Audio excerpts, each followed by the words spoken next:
Hello, and welcome back to the Single Malt Frontier, where we explore the edge of innovation in American single malt whiskey. Here on the show, we do a little bit of tasting and a lot of talking. Usually, we talk about whiskey, but the best thing about whiskey is the conversations that we get to have, and we get to talking about a little bit of everything. I'm your host, Doug, or as I'm known around the internet, Demi Tastes. I'm joined today, as usual, by Phill of the Ranger's Respite, who today is both co host and guest. You know him, you love him, but he's been doing Single Malt Frontier for so long that you might not know what else he's had going on in whiskey media, both before Single Malt Frontier and actually at the same time. So today we're going to talk about Phil's annual Virginia Whiskey Tournament, taste through some Virginia whiskey brands that have not yet been on the podcast, but some of them actually do make American single malt whiskey. So what you should know about this tournament is that all Virginia distilleries that make whiskey are automatically entered in the bracket. The bracket is behind Phill, may not be visible at the moment. It is not That's visible okay. at the moment. Yeah, you don't need to move your camera. All good. You can check out the post on Instagram. And the way that this tournament used to be run was a bunch of Twitter polls, and then Twitter changed to X and became weird, and engagement just basically disappeared. So it's almost entirely on Instagram now, via stories and posts. It's a bit of an uphill battle dealing with the algorithm for this type of thing. We're still working on figuring out how to get it the best reach. But what you should know is if you want to vote in the tournament, the best way you can do that is either on Phil's posts, so at Rangers Respite on Instagram, or in the Whiskey Lodge, which is the place that we hang out when we're not live on the internet. So you have been posting them on there this year, right? I've been posting links to the Instagram polls. I did Yeah, some that makes it a bit easier.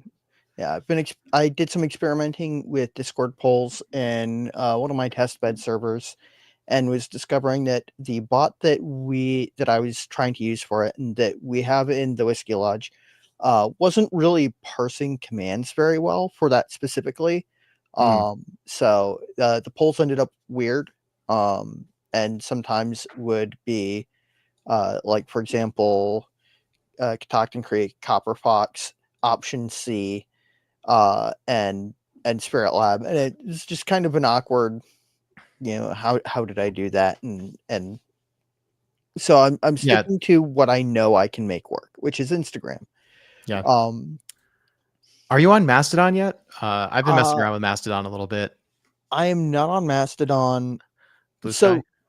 So there's this sort of weird thing that happened. I did a lot of my networking on Twitter. Like, Yep. I was talking to brands the first year that I did the Virginia Whiskey Tournament, which was 2022. Well, let me do my math backwards. 25, 24, 23, 22. Yep. And it was still on Twitter then and had great engagement. Right. Yeah, I mean, we're talking like the last two rounds of, or the semifinals and finals had a combined total of just over 1,000 unique votes, which for someone who had 120 followers on Twitter was pretty good engagement, and is having good engagement with the brands themselves and other people in the community. And sort of when Twitter kind of changed hands and went downhill, I lost a lot of that engagement because a lot of the people who had been using Twitter migrated to other platforms and became dispersed. And Blue Sky is great. I haven't had a whole lot of luck running with Blue Sky. That's okay. I'm finally getting out of the forgetting that Instagram is a platform that I use, and actually posting there. Yeah. It's sort of, for better or worse, become the only platform that makes any sense for whiskey at the moment. Yeah. I will say Instagram's tools work really well for this. And I have had a lot of great interactions with representatives from distilleries in the tournament. And I don't have the trophy for this year yet. It's still being made. For those of you who are unfamiliar, the Virginia Whiskey Tournament is something that I run myself. Requires no input from distillers. As far as I know, via ABC, the agency that runs the retail and regulatory arm of spirits within the Commonwealth of Virginia, has no clue that I exist or that the Virginia Whiskey Tournament happens. And They that's okay. probably the ABC doesn't, but the distillers certainly do. Oh yeah. And uh, first year we had a surprise winner. I don't say that to be rude. Let me grab their bottle real quick.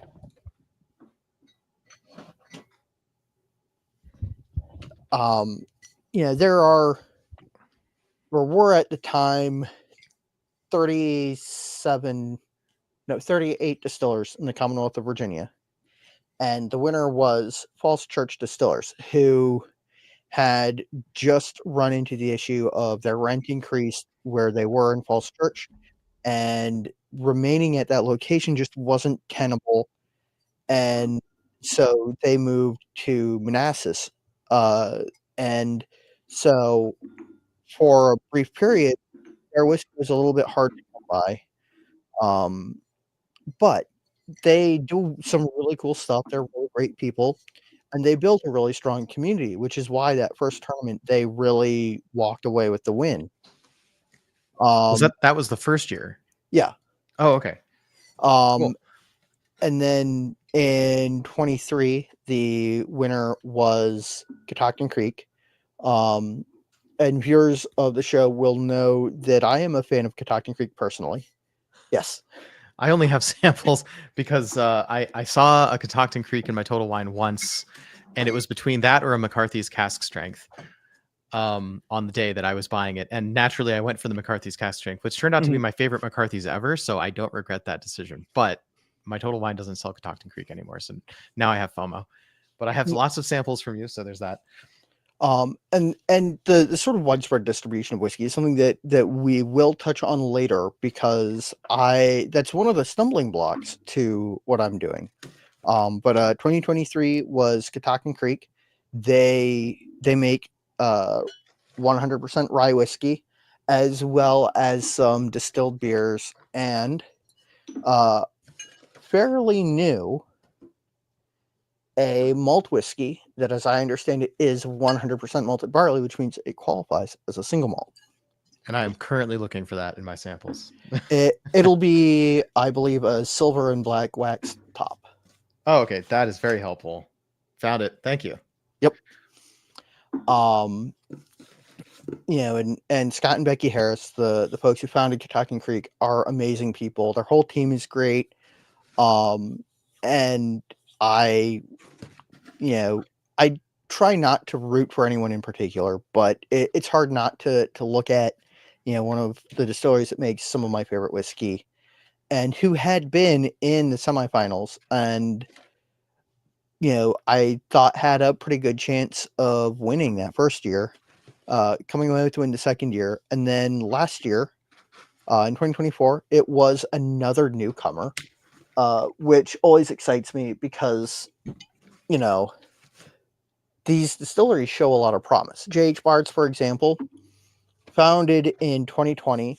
When they won, they were just starting to bottle 3.5, 4-year-old product. They're genuinely making very good single malt, very good rye whiskey.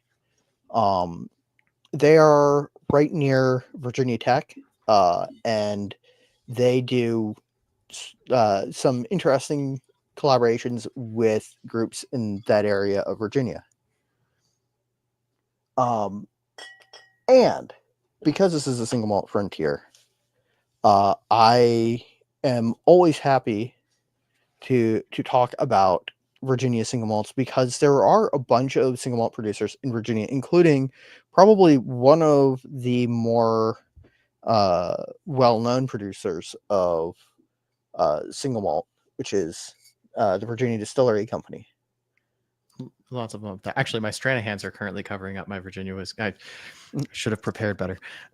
There's one. You can see one of the Virginia whiskey bottles up there. And they're a really good example of the traction that single malt has, and sort of the growth of that segment in the industry, and in the relatively small niche of craft distilling.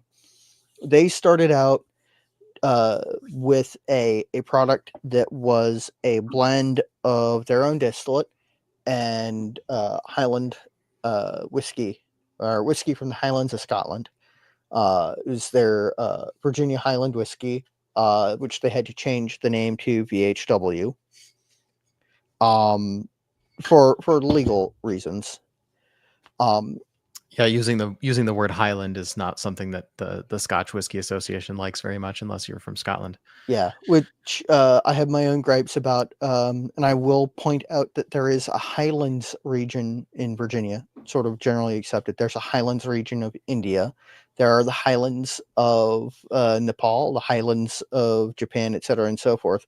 Because Highlands is literally just means an elevated area, usually hilly or slightly mountainous terrain. And then there are some distillers that are doing some really unique stuff, like Copper Fox, who use a variety of barley that they helped develop, which is the 6-row thoroughbred barley, that they malt in-house. We've had Rick Wasman on the show. He's a really cool guy. I heartily recommend watching that video because he talks about really cool stuff like going and working at Bowmore. Did you say hardly or heartily? Heartily. Yeah. You should go watch that interview because it is a lot of fun. Yeah, that was one of I had that was, I mean, we hate to choose favorites, right? But there are certain episodes that stand out of this show that are exemplary in one way or another. Exemplary guest, exemplary preparation, that sort of thing. Out of all the episodes, that was one that I had one of the most fun times just being on the call and listening back to it. What a fun person to talk to. Oh yeah. I mean, great sense of humor, a lot of knowledge there that is just happily spread, and it's really clear when you talk to someone who loves what they do and really wants everybody to enjoy the product that they produce. And it is clear that Rick Wasmond is one of those people. And they are the first single malt that I had that was smoked with something other than peat. And that is this right here is smoked with cherrywood, applewood, and oak. But these days, they prefer to use peachwood. So, right. I have a similar bottle. We've talked about this before. Yeah. And as much as mesquite is the flavor of the Midwest, the fruit wood and other hardwood smoke really is probably the flavor of the East Coast and the Southern U.S. Okay, I've been trying to find it. It's bugging me. Remind me the name of the first winner of the tournament. I thought I had a sample of that from you, but maybe I don't. Falls Church Distillers. Falls Church. Yeah. Okay. I think that I sent you one, but that was quite a while ago. I may have lost a box of samples from you, and by lost I mean it's deep in my closet. Yeah. So okay, I have a ton of I have a few Copper Foxes here. I have 3 Copper Foxes. I have a ton of Catoctin Creeks. Yes. I just pulled a few out. Hey, Becky Harris, if you're watching, we'd love to have you on. I preemptively sent Doug a box of 24 samples that includes, I think, 16 Catoctin Creek samples. Let's see, there's 8 still in the box. There's the ones you sent me before.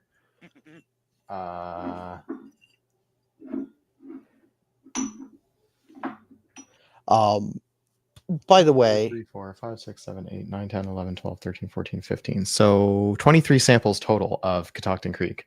So these are all from Phil's private collection, and you can tell, and that's not even all of them, I bet. You can tell he's a fan. Yeah, I mean, I will be honest, rye whiskey is my first real whiskey love. Like, my older sibling introduced me to Catoctin Creek and to rye whiskey with a bottle of the Distiller's Edition Roundstone Rye, and it is one of my favorite whiskeys in the world. It's got nice warm rye spice, a little bit of funk. It's got nice round flavors and a little bit of like that nice bready note that you get in a good rye whiskey. I personally really love this stuff. It's uh, fermented, distilled, aged, and bottled in the Commonwealth of Virginia, from grain grown in Virginia and Maryland. And I think they're still using some Pennsylvania rye grain in their mash bill. But did you know that there's a distillery in Virginia that makes a peated single malt? I did, but only because I'm looking at the sample right now. Cashel. Yeah. So this is one of my favorites to talk about because it's pronounced Cashel. A Cashel is a Celtic pre-Iron Age, I believe, round fortification they're found all over the Highlands of Scotland into England and Ireland, and they're shaped kind of like that logo there, sort of a circle with an entrance on either side. And Cashel is in, I believe, the old Armory building in Hampton, Virginia. Which feels appropriate. Yeah.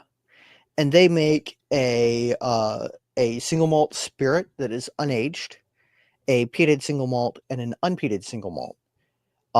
I personally only have the peated single malt because I saw peated American single malt whiskey and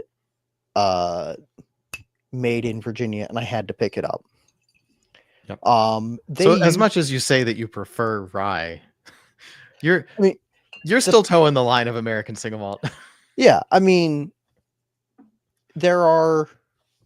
I will be honest. Most of the Virginia whiskey I have is rye, only because most of the Virginia whiskey I have is from Catoctin Creek. If you look at what is produced in the Commonwealth of Virginia, it is mostly bourbon. But that's sort of more in line with the fact that a lot of corn is grown in Virginia. A little bit of wheat, but mostly it's corn. And I almost forgot. This is one of my favorites. It looks like on first glance you might think this is Canadian because it's got a maple leaf on it. But this is single malt whiskey, distilled and bottled by Spirit Lab Distilling in Charlottesville, Virginia, and aged in maple syrup barrels from Tonolowe Farm. This is really interesting stuff. They use a Portuguese brandy still, and they make only single malts and gins and brandy. I haven't had an opportunity to try any of their brandy, but a friend of mine had some of their Old Tom gin from, I want to say, a couple of years back, and it is fantastic stuff. And I'm not really a gin drinker, so that should tell you something. I feel like you did send me a sample of that one. Am I misremembering that? Oh, I would have last year. But again, that was. I hate that I lost track of my samples. Okay, so let me tell you what I have, because I feel like we should get something in the glass as we're talking through these. Yes. So I've got Wasman single malt, which is of course from Copper Fox. I have 3 Copper Foxes. I have A. Smith Bowman Deep Run Vodka, which we could get into if we wanted to have a laugh, maybe. Yeah. Not that it's bad, just that we don't drink vodka. Yeah.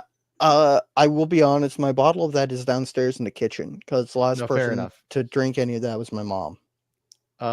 We could probably skip Virginia Distillery, at least initially, because we've had them on the show several times. I have J.H. Bard's. I know that you've got the Finch and Hawk. Do we want to pour that? I do definitely have the Finch and Hawk. So I'm just looking for the American single malts to start. So Wasman single malt, which we've tasted before, but Mm. it was long enough ago. We might as well get into it. JH Bard's ASMW, Mother Earth Spirits ASMW, the That Finch one and is Hawk. actually North Carolina. Oh, it's North Carolina. Okay, so we're not talking about that today.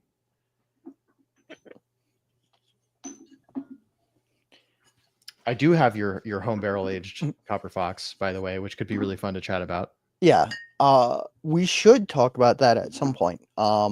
Because I have big plans for that barrel. I have a little 1-gallon barrel that I use to age some Copper Fox bourbon mash new make.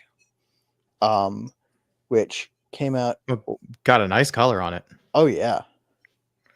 What is Whitestone Courage? That is a blend of American single malts from Oregon and Arizona, I believe, but it is D&D related. Okay.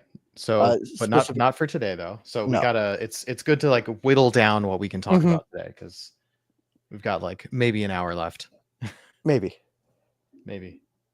Yeah. Okay. So I'm gonna have to get this open, but we'll start with the Finch and Hawk. And But I think that's basically all I was able to find. The stuff that, yeah, the Copper Fox, the other stuff that was in that box. Lots of Catoctin Creeks, some of which are yes, malt whiskey. yes, The some of Finch and which Hawk is an actual American single malt whiskey, but the others are just yes, American malt whiskey. and they fall into the interesting category of their Catoctin Creek does a lot of partnerships with breweries and they distill their beer. So like Midnight Confession is a dark lager or starts as a dark lager and then is distilled. And I'm trying to think of all the others. Harper's Malt, Colossal X, Wonder Wheel, I think is an IPA or starts as an IPA. But Finch and Hawk is locally grown barley. Grains harvested at River Farm, distilled and bottled by Catoctin Creek.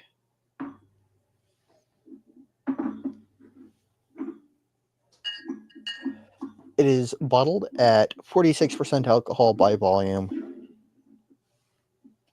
And I personally think that it's a really solid malt whiskey. I believe that I did manage to get it into my glass. excellent. For those of you who don't know, I have a tendency to seal the tops of my bottles with wax. Yep. So you can see it's got a shrink wrap and wax, and sometimes the wax and the shrink wrap interact in such a way that they're actually quite difficult to remove. But I love them. And as evidenced earlier, the fact that you do a different blend of wax colors on each one of them actually makes it pretty easy to pick out what's what from the top. I do that with I have these colored label dots here. Just grab another sample. And I just read a number on them. I read enough on them that I could probably know what it is if I've looked at it recently, but I write a number on it and that goes into my spreadsheet. So that's how I find things looking in at the top of my drawers of samples. Now, I really like this stuff. I haven't consumed much of this because I've been holding off in favor of waiting to really get into it with you. So But I'm getting like a peach wood or cherry wood, something like that, like some kind of hardwood, but not smoke.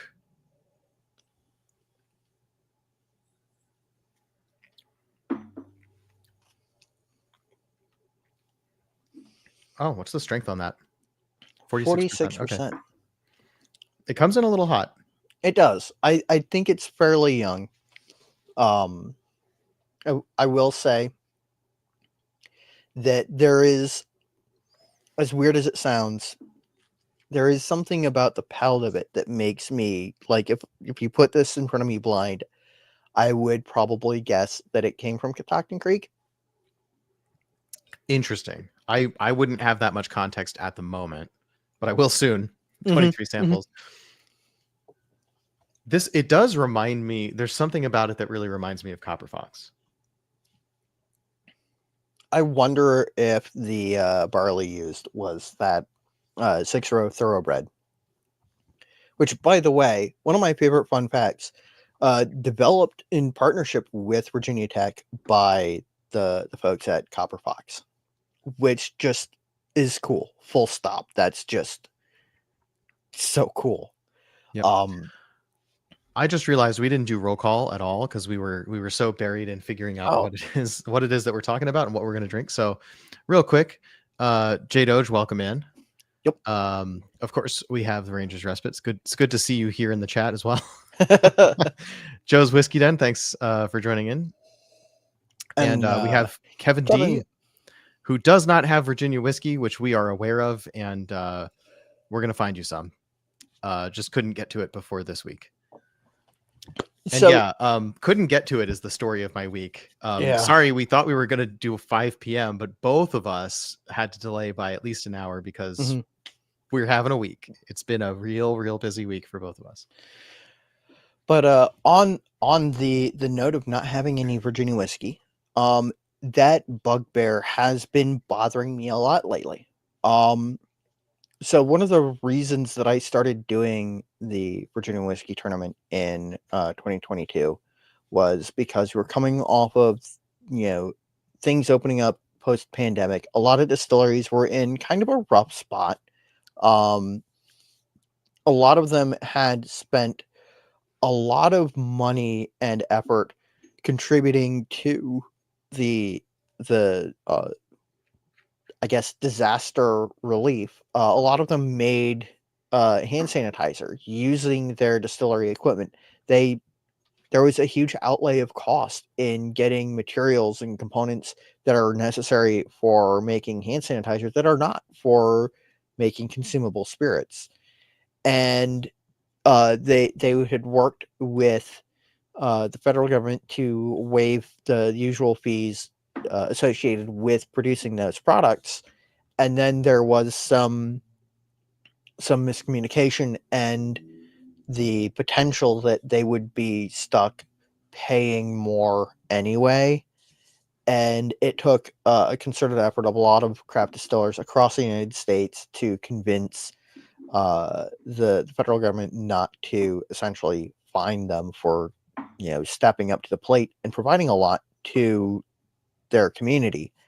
But they were also starting to see the slump in purchases that because during lockdown and those early days of uncertainty, a lot of people were more willing because they weren't going out as often. They weren't spending money in the usual ways. They were spending money with local distillers, with craft distillers, and opened the door to a lot of distilleries, getting things that they'd been fighting for a long time, like direct to consumer sales, the ability to sell directly, and that sort of thing. And then as things opened up and people were able to travel more, they started to see their sales declining a little bit. And that, in combination with having just spent a year or two not really being able to lay in as much spirit in barrels to age and to mature and create products down the line, and also the extra outlay costs of the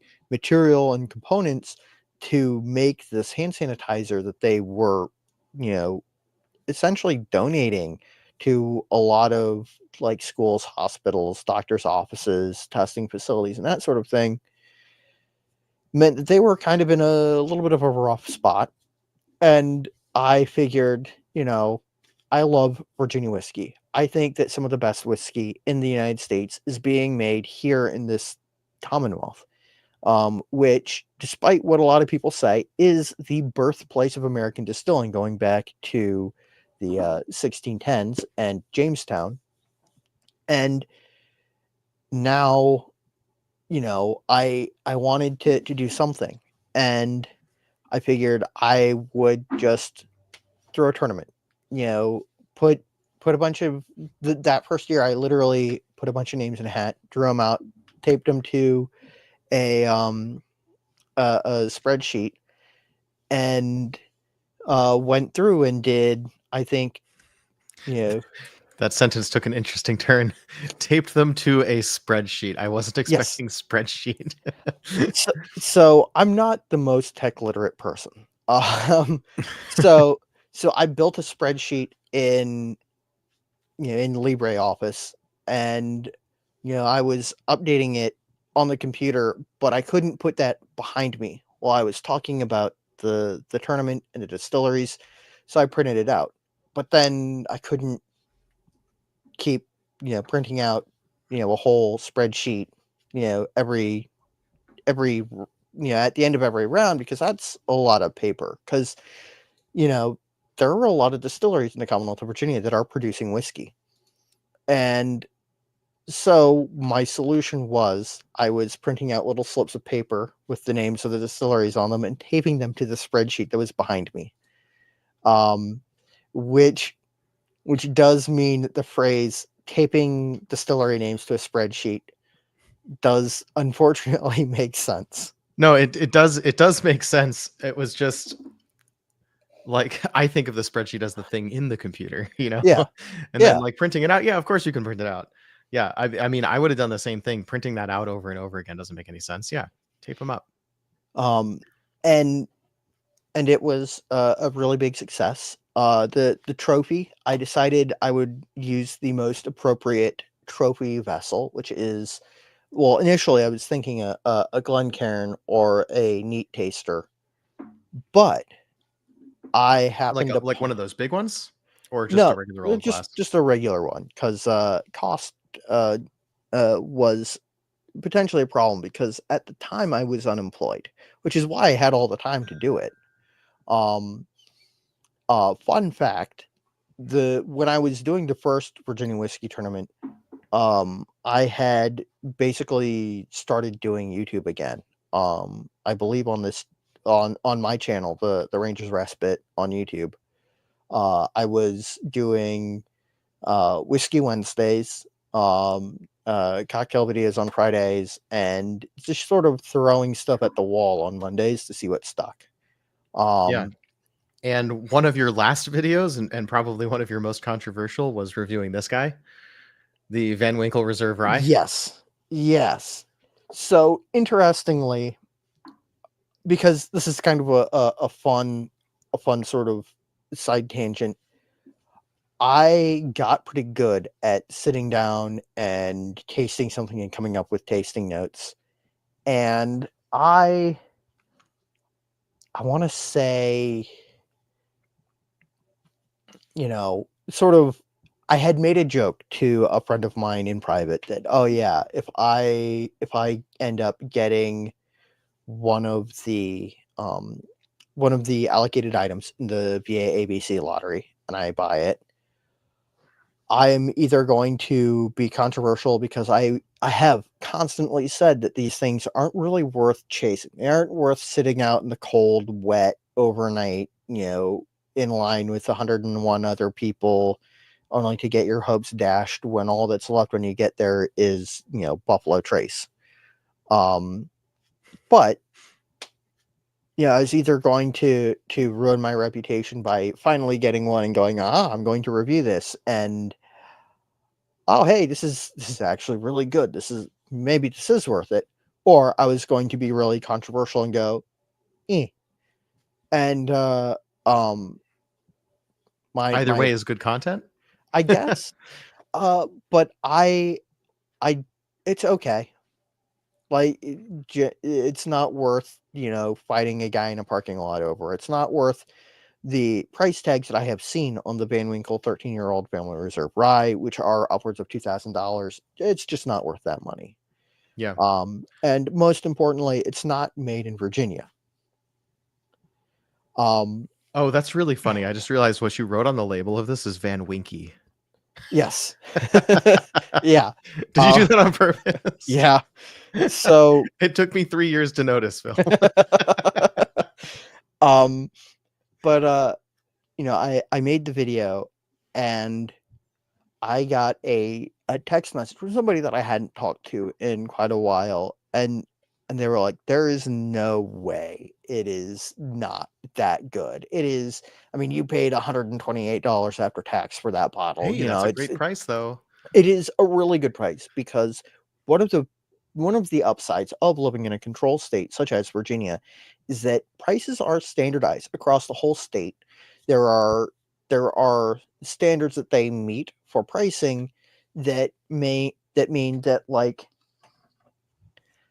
I paid $132 total after tax for this, for example, because I won this in the lottery. I don't think I ever. I mean, I probably have told you this before. I've had a chance to taste 90s Old Forester birthday bourbon, or like very early batch. I think it was Mhm. 90s. Might have been earlier, might have been later. I don't know. But and more recent ones, and they just taste like pure furniture polish to me. Yeah. Oh, I And to mean, be honest, I think the Family Reserve Rye was not much different. And I do have to thank you for, if I remember right, you sent this to me before I went and camped out for Scotch. Now, I mhm, would never camp out for bourbon because I'm against that on principle. But yeah. for good Scotch, I'll camp out for good Scotch. And I went early enough. The line only started forming at about 2 p.m. Mhm. if I remember right. And I was there second in line. And the guy who was there third actually wanted I believe one of the items that was going to be on sale was an EHT, whatever. I'd like, it's a whiskey you hear about. I don't really care one way or another. Yeah. And like part of me is like, well, I'm never going to get a chance to, if I think it was one of the allocated ones. I Mhm. honestly couldn't tell you. Maybe people are going to tell me no, that's not even allocated. So, okay, man, whatever. um but I was like, well, on the one hand, I might never get a chance to buy this again. So, like, if I could rush in the door and get it before he does, I could get it. But on the other hand, I'm seeing a guy who actually really cares, and that's the thing he's here for, Mhm. right? Of course, I'm going to let him have it because it doesn't mean anything to me, even at a low price, right? Whereas Yeah. I got to grab cool things like a Komagatake Japanese single malt and some I don't even remember anymore what the scotches were, but there was we'll go look it up later. I don't know. Find me on the Uh, Whiskey Lodge and ask me what those scotches were that I camped out for. But one of the ones that I was really there for was the Barrel Thief Linkwood mhm. single cask nation bottling, which was well worth waiting to buy. I think I bought like 6 or 8 bottles of it at $100 a pop. It's an 11-year liquid, Yeah. cask strength, whatever. But single cask nation is a good price for single cask nation. It Mhm. wasn't a crazy deal, But it was but it pretty was their good. closeout sale on that cask, Mhm. and I wanted to get them because they were good. Yeah. Like when you go wait in line for stuff, if you're gonna go wait online, the moral of the story is go for the stuff you personally care about, Mhm. not the best deal, not the most hyped bottle, because chances are, if it doesn't mean anything to you, it's not gonna taste worth it. Yeah. This, I would say, isn't even really worth what I paid for it.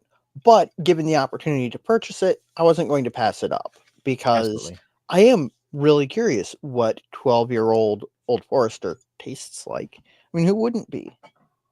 I really can't wait until, we're getting more reliable double digits on a lot of Virginia whiskey. Because Yeah, I currently, mean, the whole country, right? The whole country right, is going towards reliable double digits age. That's one of the silver linings of the sort of downturn in sales numbers. I I will say one of the things that worries me about that is you do have those massive brands that just have so much they can, basically corner pretty much any market. And I really, really encourage people to figure out what brands are local to them and find one that you like and support it. Um, Copper Fox, Catoctin Creek, um, KO Distilling in Manassas is a really great example of a distillery that I really don't think gets the love it deserves. They're putting out bonded releases of their rye and their bourbon. Their bare knuckle series is affordable. It punches way above its price point, way above its age. I mean, we're talking about stuff that's bottled between uh, not quite 3 and a little over 4 years old, and that's I would say going toe to toe. I mean, and stuff with age statements in months that's going that I would say goes toe to toe with bourbon out of Kentucky that's coming from a brand that can afford to go, oh hey, we can just toss this barrel of 12-year-old, into the vat to get a little bit more oak on this blend. And that's something that is, perhaps not unique to Virginia, but I think is one of the things that is fascinating about Virginia is you do have things that are, not making it past 5 years old or 6 years old that are genuinely fantastic products that are well worth the money and well worth the effort to find. But because of the way these big dogs control distribution, and we've discussed this occasionally with guests that we've had on the show because we primarily talk to craft distillers, is that distribution is getting harder. Right. And And big distributor just moved out of California. mhm, Things are changing in not a good way in that respect. and Uh, and yeah, there and I don't think that, and I'm, talking out of school because I don't really know the industry. I'm not in the industry. But what I do know is you can look at distributor maps, where they cover and who covers where. And there is surprisingly little overlap. There's a lot of, gee, this smells a little bit like collaboration between competing partners or competing entities to essentially have as little competition as possible.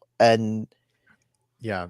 And that Smells kind of smells a little of cartel, maybe. yeah, yeah. I mean, the cartelization of industries such as spirits distribution, beer distribution is something that has been going on for a long time in a lot of other places too. And sort of this is the game in town, you play ball or you don't have distribution Right. kills a lot of distilleries because they can't really compete. And there are a lot of distilleries in Virginia that I don't have bottles from because the only way to get them is to go down to the distillery. Axe Handle down in Lee County, Virginia. So the Virginia ABC doesn't even carry them? That is correct. VA It's ABC. wild.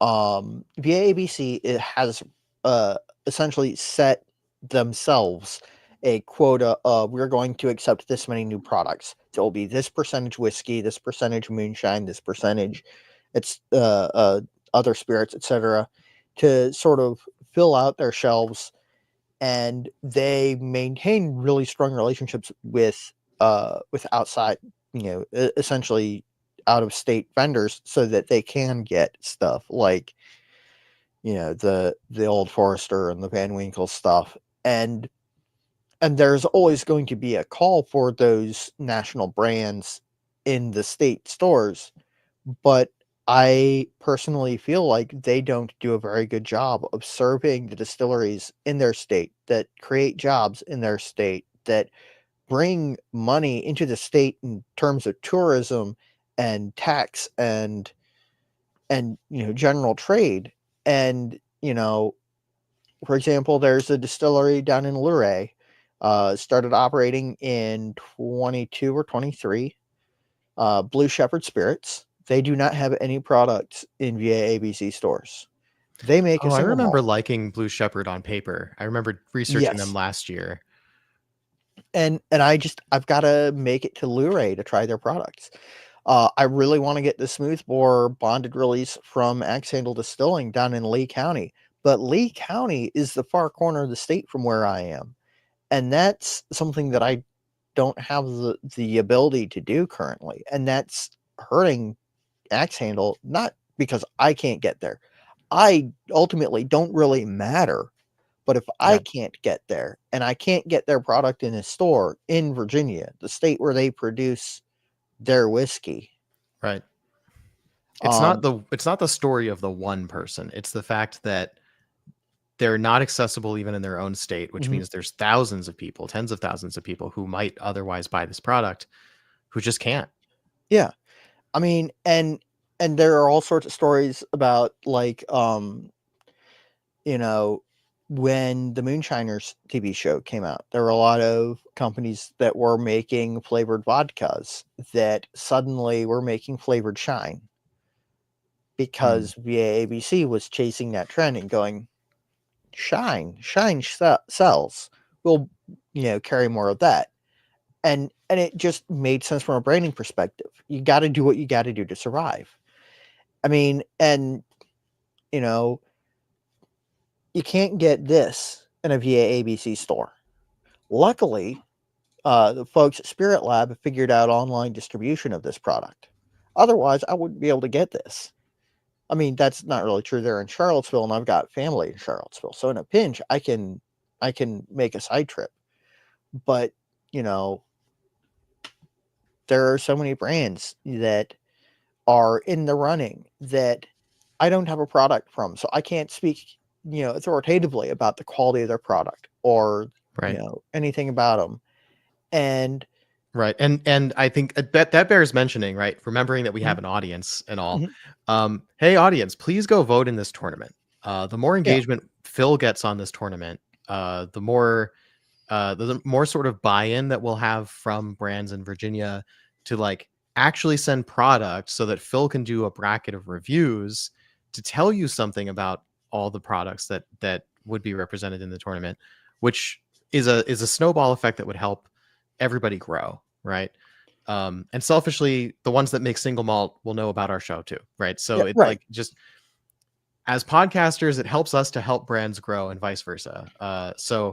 As audiences, you got to help us get this ball rolling, get this snowball rolling down the hill and Mhm. picking up some mass.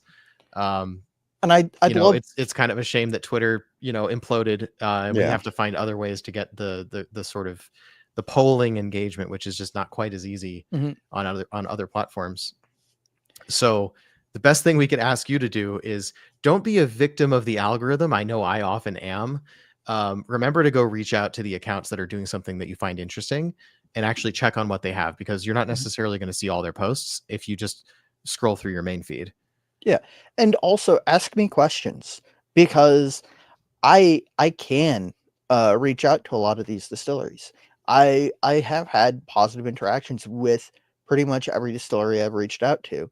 The only exceptions being the distilleries that just never responded, which is Right. not a negative interaction. It's them getting an email from A random. a random person asking them questions. Yep. Um, but I We try to pull some strings sometimes. I think Amanda yeah, Beckwith offered to help you get some traction with some mhm. brands. Did that go anywhere? I I felt really guilty about asking her to do that, Fair so I enough. didn't Fair enough. So okay. So because we just didn't. you know I because I at the end of the day, I'm just a guy with a camera and a YouTube channel, and as weird as it sounds, it doesn't really hurt me or bother me that a lot of these brands don't really have an interest in working with me because in the grand scheme of things, I can't provide much to them, and they've got to focus on what they can leverage to increase their brand. But what little I can bring to them, I want to because I want to see craft whiskey in Virginia succeed to a larger degree. Um, there are distilleries that are making fantastic products that 90% of the country will never see. I mean, a number of times that I've, talked to a coworker who has lived in Virginia for their entire lives and mentioned a brand that is just down the road from us that they had never heard of. Like KO Distilling, for example, which, you know, they're relatively near me. They make a good whiskey. They're, maybe finally getting some traction, and if they don't have distribution, they can't really go very far. And it hurts. It because this is, people who really care about what they're doing and love their craft and deserve to have a chance at their dream of being successful in distilling. And I want to help them get there. And the way I do that is basically by telling you all to, try this stuff. Vote for the distilleries that you like. Even if it's this is going to sound really shallow. Even if it's as simple as you click on their name where I've tagged them and you see cool pictures of their facility, or the cool pictures of the guys at Cashel in the old Armory building, which is a cool Yep. building, by the way. And the real Um, power move is to say, "Hey, I'm here from the Rangers Respites Virginia Whiskey mhm, Tournament," right? yeah, And like help the tournament get on their map, but also Did you know that when you comment on posts on Instagram as opposed to just like, it actually really helps with their engagement?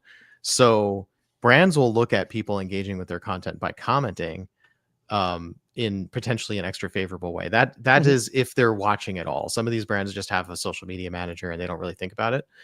But on the flip side, a lot of craft distilleries really are engaged on social media mhm, because they realize that having a personal presence actually helps sell their product. So there's a very good chance that they'll engage with mhm. the community that engages with them. And there are a lot of distilleries in Virginia that, sort of the they are like a 4 or 5-person crew. Blue Shepherd Spirits, I think, is 2 people. Yeah, that sounds about right. I know Spirit Lab is 2 people. Um, we're talking really small scale, but they deserve all the success that we can push their way. Um, and I, shelf it selfishly, the longer these distilleries are operating, the more things they get to do, the more whiskey they lay in to age, and the more whiskey they get older that becomes new, interesting, and and delicious whiskey that I get to try down the line. But that's only if they survive, they can get distribution, or they can get into VA ABC stores. And Yep. It's a form of distribution, but it's less distributory than just getting in the VA ABC. yeah, I really would have thought that bar was much lower. I mean, you make whiskey in the state of Virginia. Should you not just by default be on the yeah, shelf in that's my Virginia's opinion. own? Yeah. I guess I can see why that's not the case if Mhm. the VA ABC is trying to run a profitable business where Right, not necessarily all of these products are going to just fly automatically off. sell. Yeah, Yeah. but I mean, there is truly excellent whiskey being made in Virginia, and I have Yeah. made the argument before that in terms of raw percentages, I think that a higher percentage of whiskey coming out of Virginia is better on average than the percentage of whiskey coming out of other states that meets the same quality standards. And I don't disagree based on my experience with a lot of states now. And on this podcast, we tend to cherry pick brands that are very, very good. Mhm, We also tend to ignore brands or don't talk about brands that aren't that good because right. there are a lot of them. California has a ton of distilleries. I've probably mentioned, 5 or 6 in Mhm, passing that aren't very good. Or rather, I've probably never mind. Let's not try to figure out the numbers. Let's not do yeah, math live. yeah, That's a bad idea. And speaking of, so if we were to say the moonshot of the Virginia whiskey tournament is to somehow get enough attention on every single one of these whiskey brands in Virginia, mhm. which is not even all of the spirits brands, by the way. No, just Um, whiskey. but what you do know is if they're in this tournament, they at least make whiskey, even though some of them don't necessarily look like they do. If you click Right. through their profile and it's just like, wow, that's a whole lot of flavored vodka or whatever. They do in fact have whiskey somewhere in their Mhm. portfolio. That at least is the bare minimum that you'll know if it's in Phil's tournament. And some of them are kind of interesting cases because Devil's Backbone produces whiskey. They are they're a brewery. They make really good beer, by the way. Their Kilt Lifter, I think it's Kilt Lifter, and their Vienna Lager, great beers. That's a great name, Kilt Lifter. Oh yeah, it's a Scottish style ale. Fantastic stuff. It is seasonal though, so um, but Bold Rock makes a whiskey. Um, uh, the I try to I've got a list. There are 48 in the tournament this year. There are a couple that have dropped off because they either stopped making whiskey or I couldn't verify that they were making whiskey in Virginia and selling it in Virginia, despite having locations in Virginia, if that makes sense. Um, and I hate doing that, but Yeah. Sometimes you got to make cuts, and it makes the yeah. bracket a little easier too. Here's a good comment from Riffraff's Elbow. Um, and if I know your username by something else, let me know. Mm, Oregon allocates slots to each licensed distiller operating in Oregon. They'll carry the first 3 or 4 products from anyone producing inside the state. So that's really interesting, and that feels mhm. like a good system. Yeah. Virginia might have many more producers, though. My gut feeling is that's true. Virginia Virginia has has a lot. 48 whiskey producing distilleries in the Commonwealth of Virginia. There are at least 12 more that only produce vodka Mhm. or ingredients for canned cocktails or rum. There are 4 distilleries that I am aware of that only make rum and gin, rum and or gin. And there's a couple that only make brandy. Um, but 48 is a lot. Um, and I haven't tried spirits from all 48 of those producers, but I've tried from a bunch of them that I don't have products from currently. Like I've tried whiskey from Silverback. I don't have anything from them currently. They are uh they're interesting. They produce both in Virginia and Pennsylvania. Um and they don't have any products on Virginia shelves. And Pennsylvania is also a control state, which is an interesting tidbit, because that's an interesting wrinkle. Um, but even the brands that have a lot of distribution outside of Virginia aren't really as well known or as big as the biggest dogs. And like A. Smith Bowman, for example, is probably one of, if not the biggest producer in the Commonwealth. They're owned by, I think, Barton 1792, the same parent company that owns Buffalo Trace and Sazerac. Um, and Yeah, that rings a bell. I think that's yeah, true. Yeah. so what's interesting about A. Smith Bowman is they're also the oldest operating distillery in the Commonwealth of Virginia, or oldest continuously operated distillery in the Commonwealth of Virginia. A. Smith Bowman was originally founded in 1938. Um, Closer to me than they are now. They are currently in Fredericksburg, Virginia, and I have not visited them, despite being frequently visiting Fredericksburg, Virginia. So I just remembered something. Um, Yes, you sent me my sample of Isaac Bowman, yes. and it's not on the table right here. And I think I know where it is. So that jogs my memory about where the rest of your samples might be. Aha. So I might be about to. I might disappear for a couple of minutes and go try to find those. And while you But do that, I'm going to ramble about sure. Okay, that works. distilling in Virginia because And there oh, are. and by the way, before I do walk off, Yes, and I'll come back and talk about this again, but Isaac Bowman, if you don't know, is one of the best port finished bourbons on the market. yes. So Virginia has this interesting history of in distillation in that there, prior to Prohibition, Virginia was one of the big centers for distillation in the US. There was a lot of grain being grown here. There were a lot of distillers. George Washington operated the largest distillery in the United States at his Mount Vernon estate for a long time. Um, and then you have producers such as A. Smith Bowman that are post Prohibition. But one of the other things that is sort of Virginia's claim to fame is that Virginia is the moonshine capital of the United States.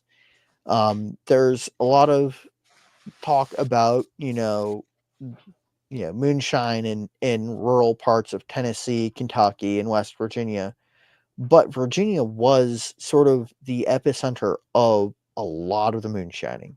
The Franklin County moonshine conspiracy and a lot of the craft brands that are coming up now come from that, that rich history and tradition of moonshining, and starting with moonshine products and slowly transitioning or building into their brand aged whiskeys.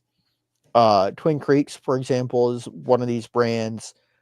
Franklin County Distillers is another, and that component of Virginia's history in illicit distillation growing into legal distillation means that there's a lot of sort of backwoods know-how and ingenuity that goes into creating these products, and really and truly, as much as we kind of poke fun at brands that talk about these old family recipes, you know, these are brands that are being, you know, built by people who really do have deep family connections to real moonshiners from back in the day, who do have, the family lore and the old family Bible and whatnot, where recipes were sometimes written down.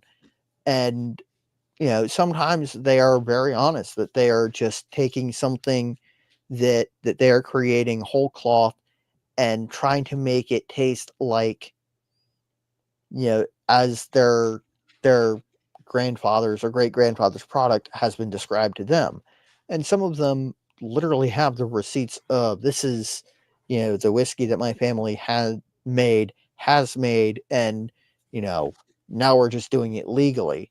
And there's some really interesting stuff going on in that sphere that make Virginia whiskey not unique, but probably one of the few cultures where distillation can solidly be traced back to the very beginning, and through just generations of passed on knowledge and a generational love of the craft. And I think that that's a really important aspect of the culture of distilling in Virginia. Any luck? Sadly, I did strike out. I did not find the samples. So we're going to stop trying. This is Okay. why I've been saying I did that inventory of my Mhm. bottles. That felt more important. I've been saying for a long time I need to inventory my samples. So would you be interested in talking about some interesting products? Yes, I would. Before we move past, I mean, Mhm. we've been belaboring wherever we've been for a while, but I do have actually two Catoctin Creek in the glass right now. Ooh. So since they are known for rye, and I've had their rye before, it's very good rye. I did feel like I had to pour a rye in order to go along with the single malt, just to sort of see if I could find. Excuse me. I shook myself up by digging through boxes. I needed to see if I could find a distillery through line in these products, and I think I did, but it's a little bit hard to put my finger on exactly like what that is. But there, like you said, there's something about the palate, like a certain kind of sweetness that is in common between the two products. But the most remarkable thing between these is actually how different they are on the nose. So I have specifically, I put the rabble rouser in. Great Um, minds think alike. Yeah, it actually was the only other one I already had open, so it was Ah. just that was just ease of use, but that was the one I was most excited to try when you sent them to me. So that was the one I had missed in the store. Ah. So the single malt, like there's that same sort of like sweet wood, Mm-hmm. that peachy cherry kind of thing at the core of it. But when you put them next to each other, I get the sort of Indian breath fresheners. They're called like mukwas or something. Um, which I have gotten from Old Forester on the finish before, but I've never gotten it so Mm-hmm. strong on the nose. It's like sticking your nose right in that bowl of the fennel and the mint and anise or whatever it is that's in there. And there's a particular spicy kind of quality on the nose to the rabble rouser, which is really interesting. And then when you go back to the single malt, you get a really nice peanut brittle. Yes. Yes. Which interestingly didn't stand out before. But again, because there's the common distillery profile between Mm-hmm. these, your nose gets blind to that particular aspect and you start noticing the other bits.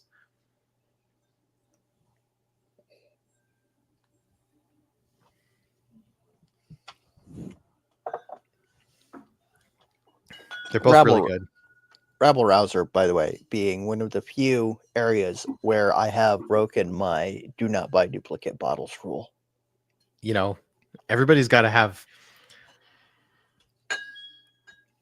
I have maybe probably not even twice as many bottles as you. I have more bottles. Yeah. um, I started breaking that rule a while back. and especially when it came down to our barrel pick, of course I had to buy a lot of them. Yeah. Every once in a while, a Lost Lantern will particularly tickle me, and I'll buy a second bottle because those are for sure going to run out and never come hmm back. Um, I bought replacements for almost the full set of the VDC bottles because they're so well priced that it just felt worth having a backup set. I've gifted a couple of those. By the way, I did too. Yeah. we haven't really talked about them much, but the Virginia Distillery Company has basically two lines.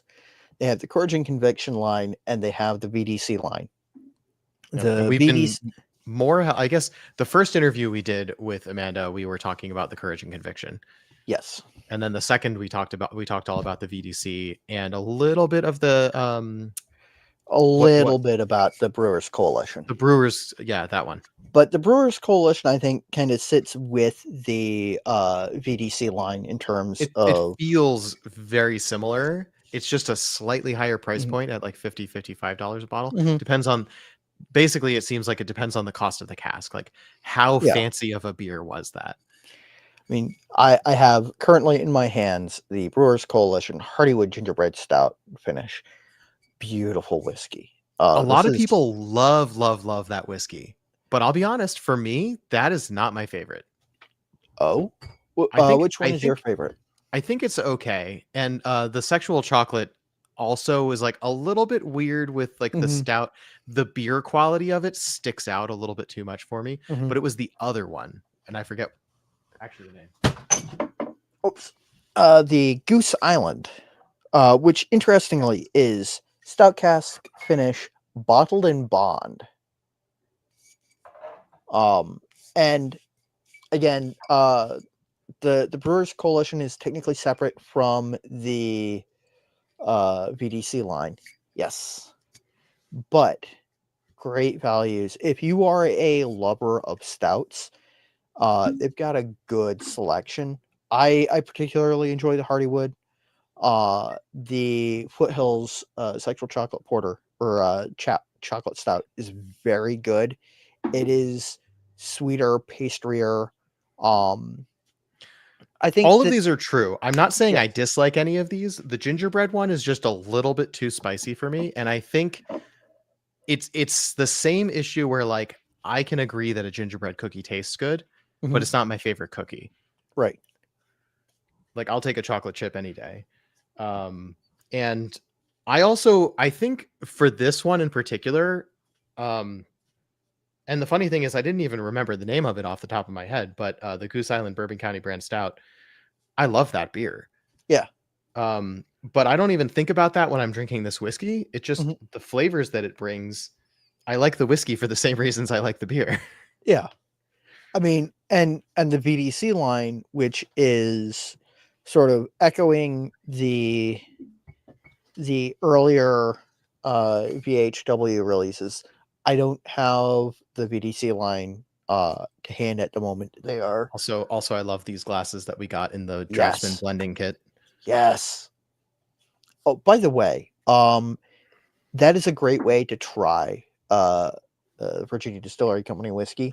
I genuinely, wholeheartedly believe that you should pick that up. It's affordable. It comes with glass, a little dropper, three Yeah, 50 milliliter bottles and you get to of try every type of cask that they have. So you've got the sherry, the bourbon, and the port. No, do I have them mixed up? Oh, the cuvee. Sorry, the cuvee, the sherry, and the bourbon cask. You get little samples of each of those, and then you get to blend your own. and it is a lot of fun. We've And got what did this kit cost? I think it was like $25 or something. $25, and it is worth every penny. Fantastic. A lot of fun to do. I genuinely recommend doing it with some friends because It was a lot of fun for us on this show. oh yeah. And I feel like we should send Amanda that video so that she can laugh at us. Yeah, I thought because we sort of owe ourselves to do a part 2 where I haven't ordered my bottle yet. I have not either. Because I haven't I think I settled on the blend that I wanted, but I wanted to come back to it on another day, and I've never gotten around to coming back to it on another day. But I think once you and I do our blends, submit, get our bottles, then we can invite Amanda back and tell her the blends that we did, Mhm. and just have a chat about it. Not ask her how we did, because all combinations are valid combinations. Yeah. But Well, like maybe ask what blend. Maybe that's her putting. If we asked her what blend she did, if she were going to do mhm. the draftsman kit, that might be asking her to put a thumb on the scale a little bit in a way that she wouldn't Yeah. necessarily, because then everyone's going to be like, oh, let me do it Amanda's way, right? Yeah. Let Which me get the honestly, if you want Amanda's way, get the courage and conviction. Like that's uh Donut Fish having the Goose Island, awesome. Cheers. I so personally, the Goose Island is a fantastic pick. I do not regret getting any of these. Like genuinely, I think that the Brewers Coalition, and there's one that I do not have yet, the Boulevard. Um, but I'm trying to hold off on getting more from brands that I have a bunch of bottles from, Right. in Same. favor of getting bottles from Virginia distilleries that I don't have bottles from. Yep. Um, and speaking of distilleries that I do not have bottles from, um, so one of the things that's been a thorn in my side is that there are these distilleries in Virginia that don't have a lot of distribution, and even the distilleries that do have a lot of distribution, I can't walk into any via ABC store and pick up, say, the Hardywood. Mhm. Uh, I just can't because they don't distribute it throughout the whole state evenly, and that isn't even via ABC's fault. It's just a reality. But Although, if you live in the Commonwealth, then you Mhm. can order any of Virginia Distilleries whiskeys on their website, and I believe they will Yes, deliver to you. yes. But where I was going with that is one of the things that's really been a thorn in my side is there are distilleries that have gotten products into via ABC stores, and they only put them in the stores within like a 10-mile radius of the distillery. Oh yeah, so essentially, unless you can already go to the distillery, they're not really helping themselves get Yeah, distribution. and that just really like Is that a choice they make, or is that more that like every individual VA ABC store is making their own choices? I'm pretty sure that that's a via ABC choice, not like on an individual store level. I think it's the agency going, well, we'll just localize, and I understand that because ultimately, at the end of the day, uh, without the local support, you're not going to make it, and so you should have essentially the local market cornered. But man, it I really want to get some of the stuff that I just can't otherwise. And I'll stop complaining about that for now. Yeah, fair enough. I mean, the complaining is fair enough. So we've we've had some Catoctin Creek tonight. We've had some Virginia Distillery, which we've also Mhm. got plenty of episodes on, so we won't talk too much more about them. We love them, Yes. but in terms of the tournament, we're trying not to put our preferences first, Right. and instead sort of just explore as equally as possible given the Mhm. circumstances, because there are a lot of distilleries. I only have a handful of them personally, so um, Phil, feel free to keep interjecting with whatever other cool distilleries you want. But if I was going to pour the next one, is it time? I feel like we should save the peated for later. Yes. We also have a whole episode about Copper Fox and Wasman's, which is Yes. Wasman's is Copper Fox's old brand. Mhm. So we could probably skip that now. I mean, I might put it in the glass at some point, but I think more important is we should get JH Bards in the glass. Yes.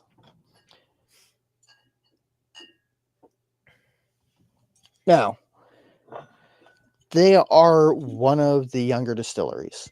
Um, in Founded in 2020, um, bottled at 46% alcohol by volume. Um, I'd love to get either Jason or Jason onto the show to talk about their whiskey. Now, now that rings a bell. I must have asked you about this brand before, or I mean, this is not the first year we've done a Virginia whiskey tournament primer, so maybe you brought this Right. up before. Um, Also, actually, fun fact about our channel, before we were the Single Malt Frontier podcast and we were just doing our weekly topic live streams, I actually used to edit our videos. And one year I actually edited a segment for every one of the distilleries that at that time, so 2 years ago, was in Mhm, the Virginia Whiskey Tournament. So the time that we're compressed into today is not going to get that level of information. So if you want to know about any of the distilleries that we've talked about before, which is like 30 plus 30 something of them, mhm, go check out the YouTube channel and you can find those videos where we did about 5 to 10 minutes on each mhm. distillery. A pretty thorough look at what they do, how long they've been Yes. around. And I will say, If anything, we should repeat that, but for the distilleries we haven't yet covered, which is not what we're yes, doing today. no, but that's something that is on my to-do list. And J.H. Bart's has already been selected to move on to round 2, so we can't do too much to muddy the waters on thereabouts. But this is Also, I'm having a little laugh. This cap seems a little bit melted. Did you maybe melt the cap a little when you heat shranked it? Heat shrunk it? maybe, maybe. My heat gun has 2 settings: extremely Right. hot and the Useless. sun. Oh, okay. Oh no, it is extremely hot or the surface of the sun. Gotcha. So this is Okay. an extremely young whiskey, and it Yes, it shows, smells young. Absolutely smells young, yeah. but it's got all the good bones of a solid whiskey. It doesn't Also, have we haven't aired this episode yet, but as long as we're talking about young, you do behind you have the Swift, which is from yes, Texas, not Virginia. But yes. just as an aside, that's a 1-year-old whiskey that does not. It tastes light the Mhm. way that Irish whiskey tastes light, but it does not taste young, and No, that's really surprising considering they're like 13 months old in the bottle.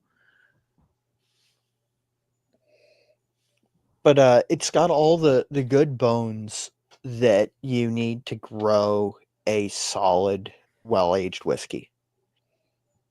I believe that they're aging in new oak.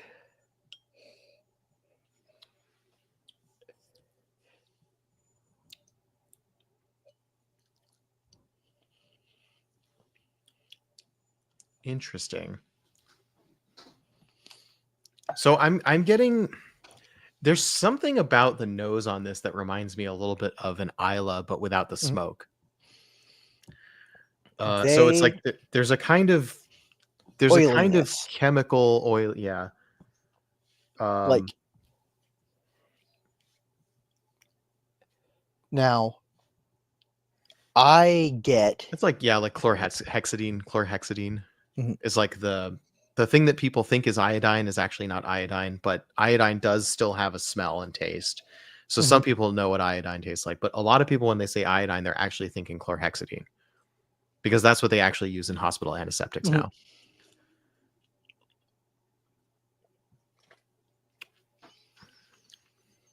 So I think it's got that in it, and that's weird mhm. because you don't get that in a non-peated whiskey almost ever. So this is probably one of the most grain forward, shiny, bright American single malts I've ever had. Just in terms of how little oak profile there is in there. Yeah, New Oak surprises me. There's nothing about how many years old is this? This is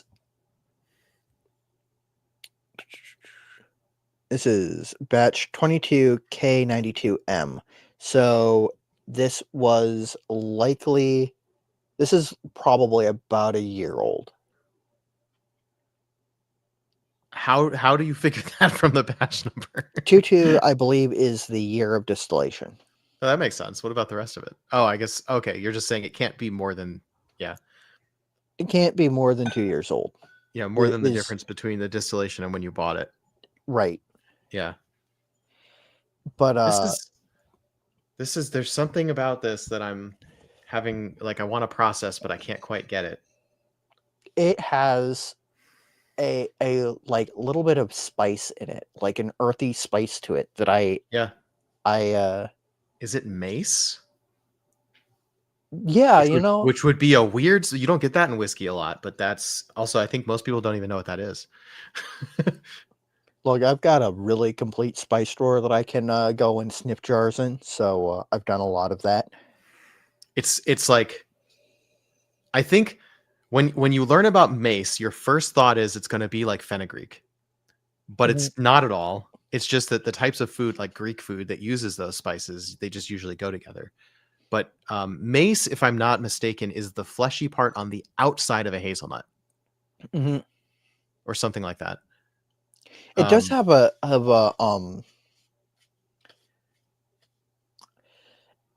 and it doesn't taste like hazelnut either. It's just No. a weird, different spice. It's like you have to. It's one of those things. There's nothing quite like it, which is a good raw flavor note to have access Mhm, to. Worth going into a spice store, or a store that has like a good selection of spices, not like a Safeway that has like, oh sure, we've got your garlic powder and yeah. your oregano and your parsley, but like a real spice store. Oh yeah. Yeah. Um. So my mom buys a lot of spices because we do a lot of good, interesting cooking. Um, and I have spent afternoons taking the caps off of a jar and going, okay, so that's what that smells like. Yep, there you and go. Mace and mace is the aril seed skin, not fruit flesh of the nutmeg seed. Yeah. So yes, good clarification because I said the yes, fleshy part on the outside, which by that I meant the skin on the outside of the seed as opposed to the fruit flesh. Yeah. It's just a weird, like, who figured out that that was a spice? But also, yeah. So there's something in this that I'm not sure is purely attributable to being young. I it. think there is a grain fault in this. I think they've cut a little bit hard into the tails. Okay, that could be it. It's there's a little fainty Mhm, something, and right. it could be grain that went a little off, or it could just be the deep tails cut would explain the chlorhexidine. Mhm, We're not quite to cardboard wet dog, but we're in the tails, and I would yeah. like to be a little bit less in the tails. But on the other hand, um, I want to see what this tastes like in a couple years. yeah, Like, because like the Copperworks Queens run could be criticized in the same way, mhm, where it's all the feints, it's the heads and the tails redistilled, and they took the heart cut from all that, and it tastes to me it tastes like chocolate cake, mhm, and to my wife it smells like vomit in the same way that that sort of it either smells like milk chocolate or it smells like vomit if depending on how you grew up, yeah. right? And like there's the right amount of butyric acid for people who grew up with Hershey's chocolate, Mhm. tastes like chocolate, but if you go a little bit too far, there's no It's escaping the fact that it smells like dirty gym socks. mhm. Yep. And this is Now not that, this is fainty in a different way. now, I will say I prefer their rye. Um, the 2 bottles that I have from them are this single malt and their rye, and I think I prefer their rye, Yeah, but now that you've convinced me that it's fainty, I'm detecting a lot of other fainty notes, and it doesn't bother me as much. Weirdly, like if I take off my whiskey reviewer hat and I say, mhm, "Hey, is this good whiskey?" Like, yeah, smells good, tastes good. It's really interesting. Like I want to keep shoving my nose at it and finding yeah, more things. That mace is an interesting note. it's got, like, orange pith in it. Yeah, Not the, like, oily skin, but, like, the fluffy white pith that the stuff that if you infuse that into your vodka, you get really bitter, awful orange cello mhm, instead of the good rindy part that you want to put as a cocktail mhm, garnish. mhm.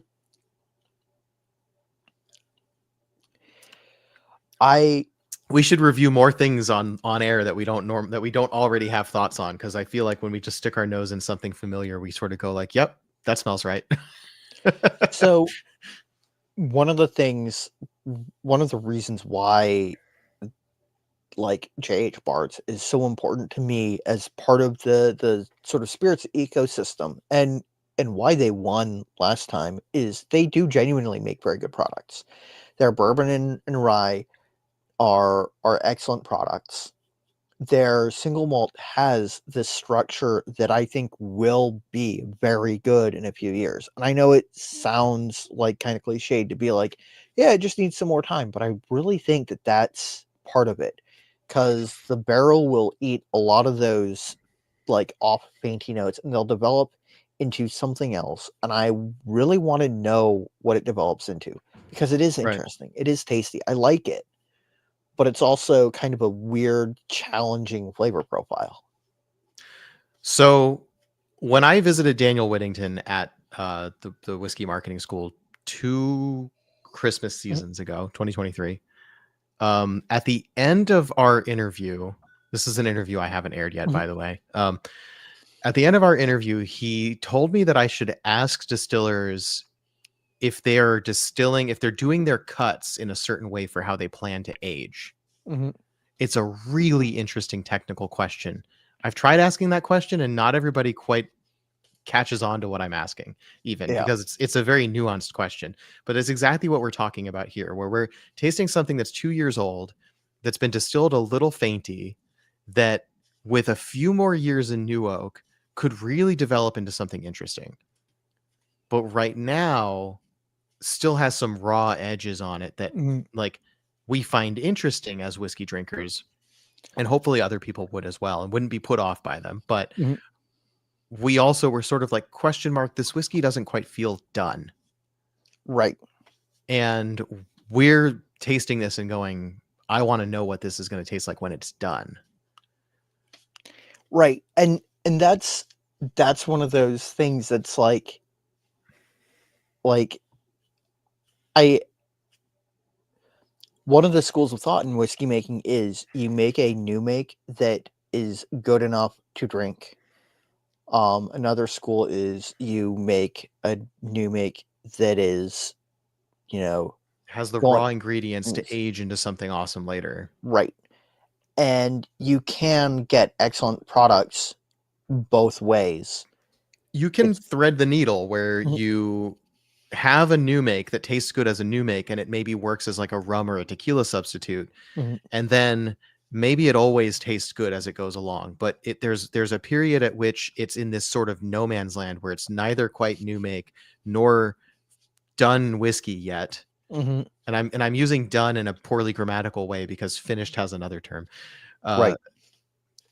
and then when it reaches a point where it's aged enough, then it becomes, and so there's this it's good as a new make, and you can see where it could potentially head as whiskey, but you're also perfectly happy to drink it as is, and you could age it a little bit and maybe feel good about that. And then there comes a time where it's like, that's whiskey now, but it's not done yet. And you need to wait a few more years. Then it comes up the other side and you get good done whiskey out the Mhm. other end. Do me a favor and nose the rabble rouser if you have any left in your glass. I Because do. I grabbed the wrong glass and As you, huh. isn't that interesting? It's like balsamic vinegar without the vinegar part. Yeah, that's wild. Yeah, that's really cool. Good call. I didn't mean to. What were you aiming for? I I've got my glasses lined up here. Yeah. And the JH Bards and the Rebel Rouser are both in unmarked Glencairns, and the Finch and Hawk is in Catoctin Creek. Oh, that's confusing. Well, the Finch and Hawk is a Catoctin Creek product. Um, Okay, this is a good question. Do any American distillers make newborn whiskey? So my interpretation of yes. that phrase would be new make, but what do you mean by that? And the rest of that comment was, I've seen it a bunch in Japanese whiskey and it's impressive. I haven't seen it at all in Japanese whiskey, so I must not be paying attention. If it is a new make or an unaged whiskey that is ready for consumption, proofed and bottled, ready for Right. Cashel, their single malt spirit is technically their new make, proofed down, I believe, to 92 proof. Very young aged whiskey, 4 to 8 months or so. Okay. I Yeah, that makes sense as a term. Yeah. Yeah. I think so, yeah. I think that it's not always marketed that way. I don't think Um, I've ever seen I don't think I've ever heard that term newborn whiskey as a marketing term in the United yeah, States. But as just like a general category, we're talking like reposado tequila age, but whiskey, right? yeah. That would be something that'd be interesting to see.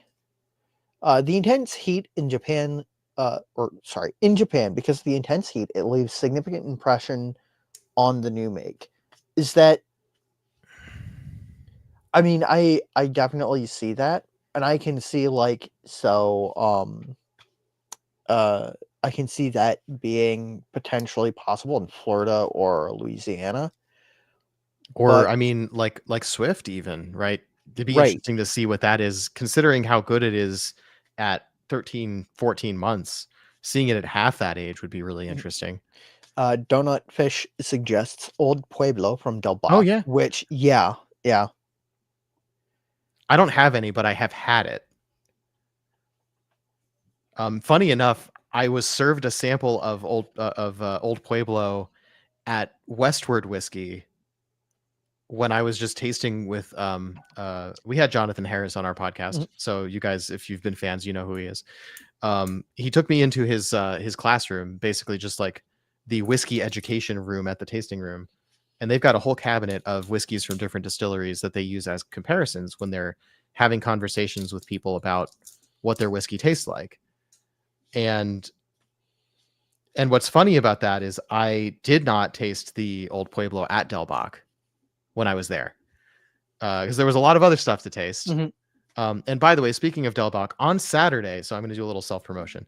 On Saturday, an episode of the Crafted Conversations podcast is coming out where I was a guest co host for an interview with Mark Viertaler at Del Bach in person. This was on the day after ACSA was done before mhm, everyone like flew home.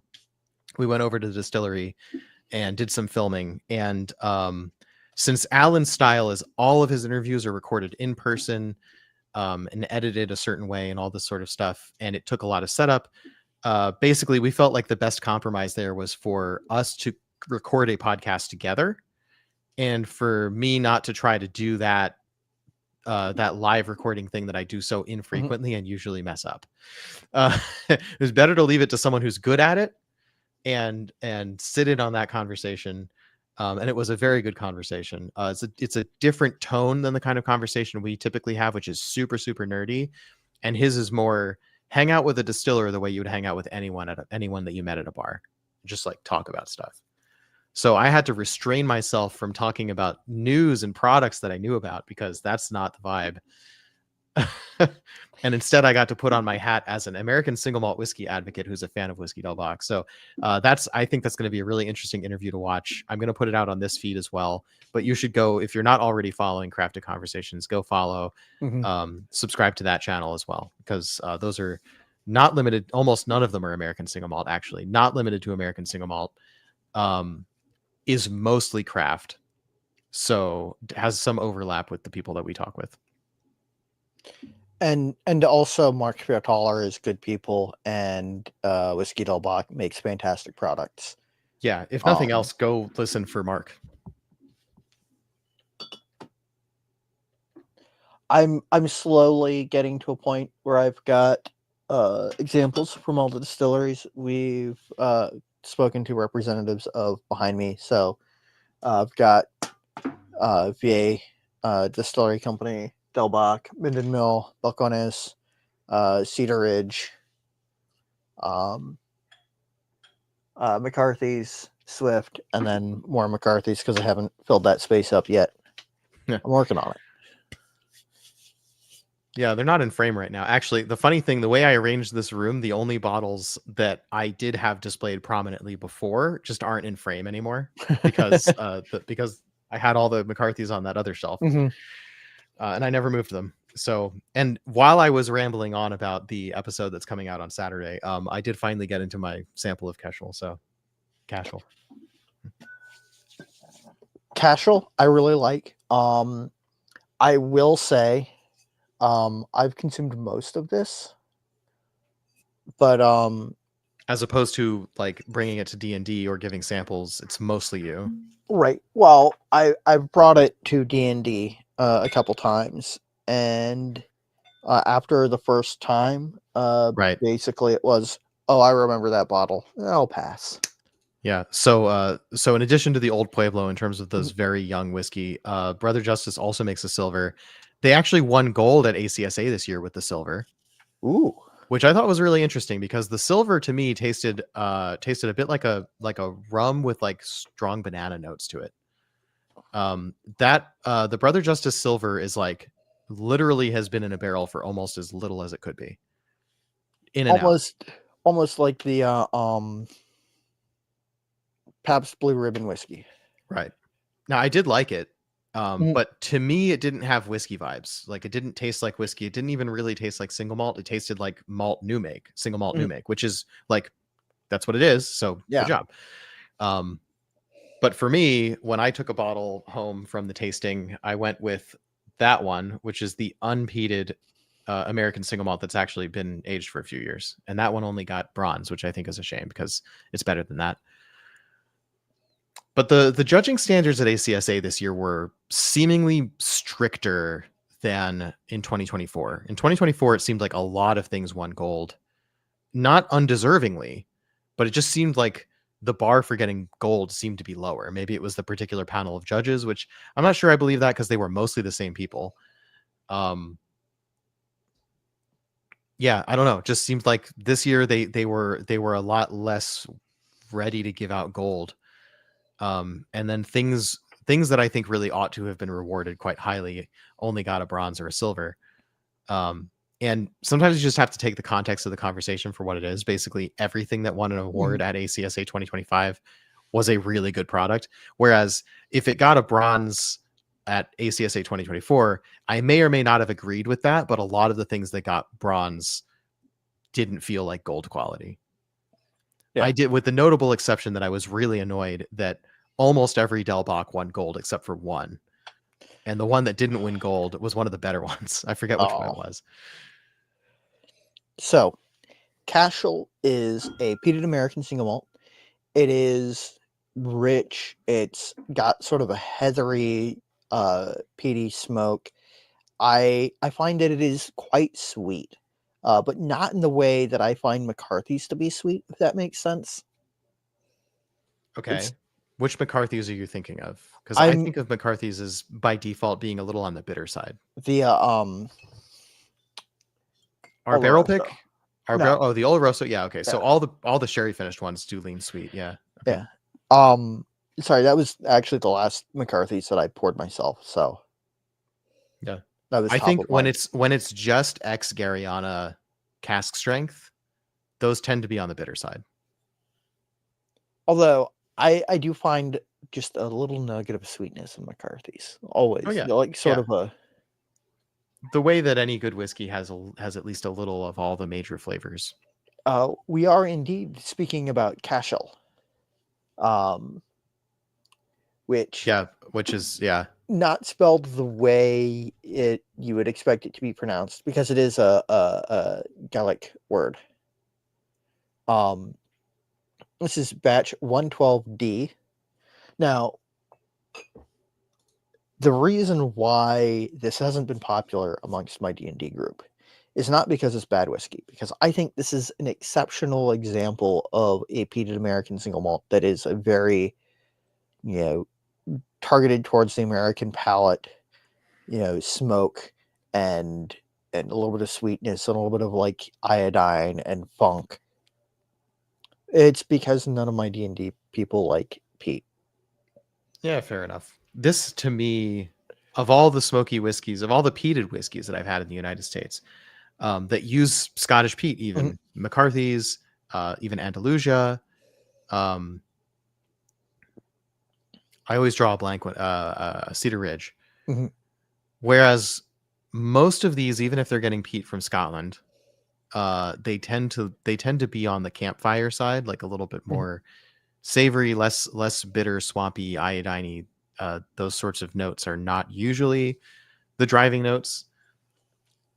This one actually gives me more of like an island peat. I wouldn't say Mhm, Isla peat, but I mhm. would say it reminds me a bit of like islands like Highland Park, Talisker, or like Irish peat.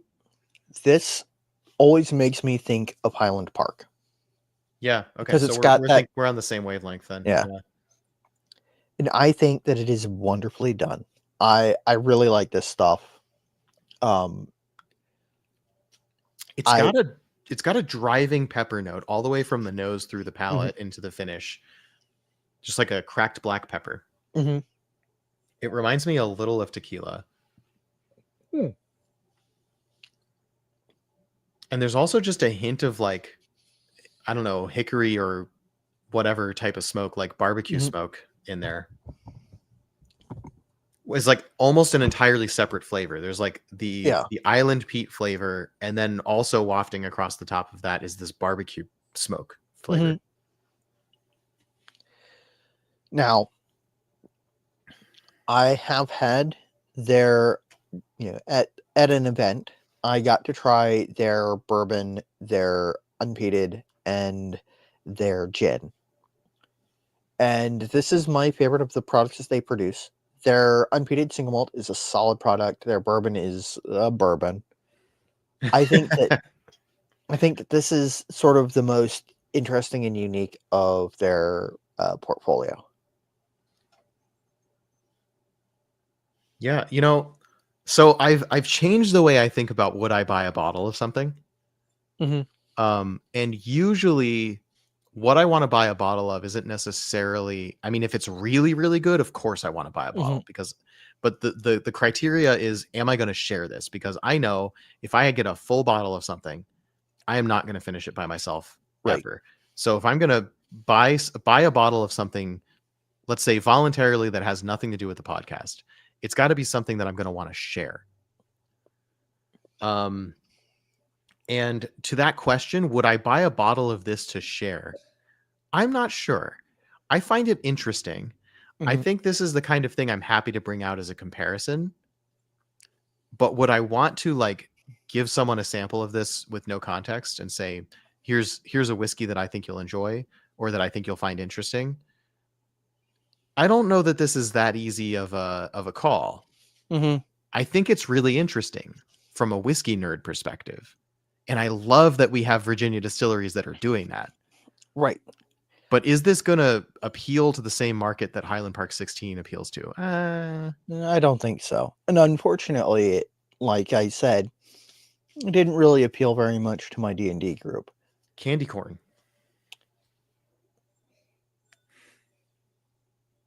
Sorry, isn't that just Whiskey Podcast 101? We just say random words at random Uh-huh. intervals to each other. Yeah, I see it. I get it. Mhm. I got it on a big inhale on the nose. Corners of the palate are Yeah. really sweet.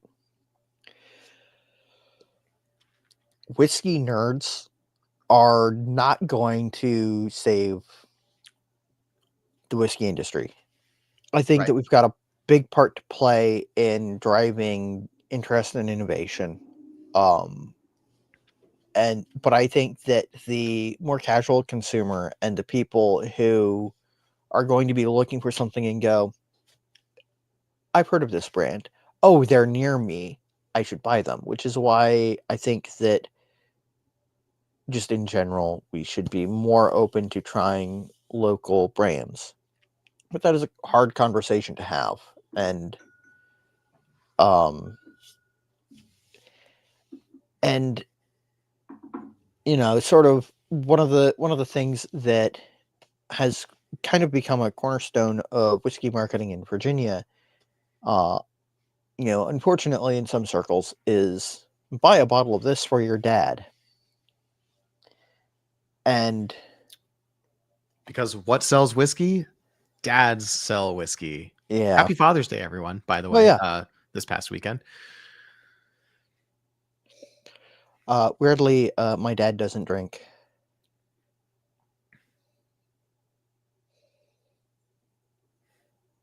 I have made a habit for several years now to send my dad some interesting American single malt Mhm, for Father's Day or something else. But mhm, once I got into American single malt, it became American single malt. Um, and McCarthy's has performed really well. mhm, My parents like Garrison Brothers and Lafroig 10 cask strength. I'm not joking. And almost nothing else. Like they're pretty unimpressed by any whiskey that isn't just screamingly bold. So Garrison Brothers, who, like I'm not usually in the mood for whiskey that oaky. mhm. Um, but Garrison Brothers is excellent at being Garrison Brothers. And they won Best in Show in ACSA 2024, by the way, Yeah. with the Cowboy Bourbon. I have a bottle of Cowboy Bourbon thanks to Dad. It's not the same batch that won the award, but they're all Oak. very good at being Garrison Brothers, big bold flavors. Um, and then Lafroig 10 cask strength. Can you think of a bolder? I mean, I mean, yes, like but Ardbeg also no. Supernova, maybe, but like, or Octomore, but like, yeah, if you're talking about something that I was gonna say that you could just walk into a store and buy, which is not true of Lafroig 10 cask strength and hasn't been for a long time. But back Mhm, when it was, when my parents got into Lafroig 10 cask strength, it was something you could walk into the store and buy without having to go hunt for it. And if mhm, you're talking about what are the biggest, boldest whiskeys on the market, Garrison Brothers and Lafroig 10 cask strength. Um, so the fact that it's on that note, it's hard to shop for my parents and find them something they're gonna like, mhm. uh, because they want things that are huge that way. Yeah. But McCarthy's performed quite well with my parents. And not that I think that McCarthy's isn't like giant flavors because it is, but it's Mhm. just like it's also neither of those two whiskeys really. Yeah. It is a third totally different thing, which is a huge flavor that is also very, like, compact, refined, and delivers itself in a very well-mannered fashion, if that makes sense. Yep, it's the brandy stills. That's the secret. I say knowing not at all what I mean, what I'm talking about. So, from Kevin, Virginia has so many interesting distilleries. Why is nobody talking about them? I have an answer for this. We That are. is, well, yeah. I mean, we are, but also there is sort of a um there's sort of this preoccupation in the American mind that Kentucky is a bourbon country, that Kentucky is the heart of distilling in the United States, and so much of the focus on whiskey from consumers is on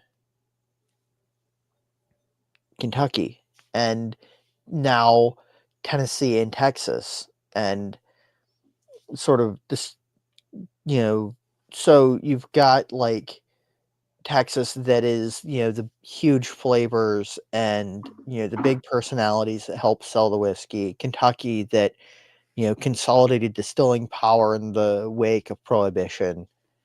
And before that, it was really Pennsylvania, Maryland, and Virginia. And you don't think of Virginia when it comes to distilling because there hasn't really been a huge push from or a coordinated push from the Tourism Board of Virginia to sort of market the fact that Virginia makes fantastic whiskey. You okay? I did the thing where I randomly went back through sorry, I was off the mic. I did the thing where I randomly went back through these whiskeys and had some interesting flavor experiences. Ooh, I think JH Barge didn't change a whole lot. It remains. I want to know what it's going to be when it's older. yeah. The young notes really pop out in the contrast. When I went back from, and sorry to interrupt your monologue Mm, there. When I went back to the Finch and Hawk after the Keschel, I like it even more. I think it's really interesting whiskey. mhm, It's very well made, and the Virginia, the what? bottle on the. There's floor whiskey again. Goose Island. Yeah. And so the Goose Island, I kind of lost the stout-ish notes, but what I got was like this really rich banana bread. Mm-hmm. Oh, that is another thing that And then I was like, this one makes me think of banana bread and bananas. And so I wanted to pour a little of this too and just kind of like see where that registers with me right now. banana bread is a note that I've gotten on a whole bunch of whiskeys out of Virginia. And sort of like after a little while, it's just a note that kind of creeps up, and I have no idea where it comes from. Oh, by the way, did I send you a sample of the Brother Justice? Not yet. I did. Did I not? Not yet. Must have planned it for the next box then. Hold on, let me double check. Got a bunch of Stranahans here. The bronze sticker. This was the one from the grand tasting. Ah. Everyone left this bottle alone. Also, kind of same reasoning. The Cedar Ridge cigar malt also was pretty much untouched because it got a silver award, which I think it deserved much higher. Yeah. And basically pretty much everyone was only tasting the golds and leaving everything else alone. And I think that was a miscalculation. So I gleefully took home almost full bottles of the Brother Justice American Single Malt and the Cedar Ridge cigar malt. If you know, you know. Oh yeah. Oh, I regret not getting the Untitled Cigar Malt Project from Cedar Ridge. I am so glad that I went ahead and bought the 5. So glad. Also, the Marquette cask finish. Not to promote whiskey from another state real quick, but go buy the Cedar Ridge Marquette cask single barrel single malt. Fantastic stuff. If you like a good, strong, slightly sweet wine finish, it is a fantastic whiskey. And Kevin, good points on both of those. Cultural awareness, marketing, and government backing are a huge part of what makes Kentucky and Texas the distilling states. And the general Texas proudness also helps. The phrase is Texas pride. Sincerely a Texan. I still think it's Texas really... proudness. Could you come up with any more awkward way to say it? I mean, having talked to a lot of people from Texas, awkwardness kind of runs with it, doesn't it? You know, the longer I've been outside of Texas, the more I agree with that statement. I would like to also point out that you somehow ended up starting a whiskey podcast with 2 people who were born in Virginia. Yep. So yeah, so the sort of whiskey loving culture runs strong among the whiskey nerd community too. Mm-hmm. So yeah, we're running a little bit late on time. We are, yeah. I think we need to wrap it up. Yeah. I actually have another call I have to go to. Oh yeah, briefly here. I just really quick wanna touch on one of my home projects. Ooh, but oh yeah, that's right. We were gonna pour that. We got a few minutes. So the banana in the Brother Justice took the banana away from the Virginia, and the it's actually really weird what happened with it, because it's like banana bread without the banana, but it's also like all those beer notes that were gone, but like just the sort of rough edges of the beer notes, if you know what I mean. Yeah, interesting. Where like it really smells like beer now. Huh. That's weird. This is what happens when you taste too many whiskeys next to each other. Like you go palate blind in very particular ways, and then you just this is why you shouldn't try to review 6 whiskeys at once, although I have done. Yeah. So yeah, okay, let's try that. This started out as Copper Fox Bourbon Mash New Make, which is which you also gave me a little sample of, so I can taste that too. I figure we start with the finished product for now, and we should do a whole episode on home aging and talk about it more in depth then. Because I have a few rounds of that myself. So this was aged 7 months, 23 days in a new charred oak barrel, 1 gallon in capacity, It went into the barrel at about 112 proof. I was aiming for 114 and missed by a little bit. And I had to proof it down because Copper Fox bottles their new make at 62% or 124 proof. And at the end of the 7 months and 23 days,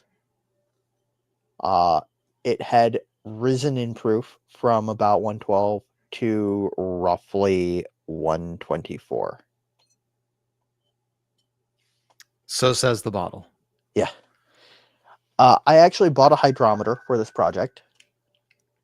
Is it just one of the floaty hydrometers or like Yeah. the really fancy one? It's a floaty one. The digital ones are very expensive.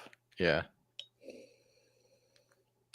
And I'm remarkably proud of this. One of the things that I was really nervous about is barrel size, because I've got a 1-gallon barrel. It is not very big.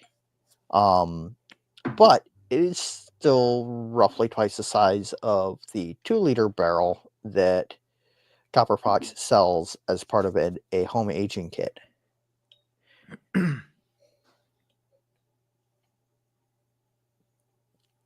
But I think it turned out pretty well. Surprisingly dark in color as I hold it above the camera. Yep. We needed more seconds of that on air. Mm-hmm. That was worth the dead air time.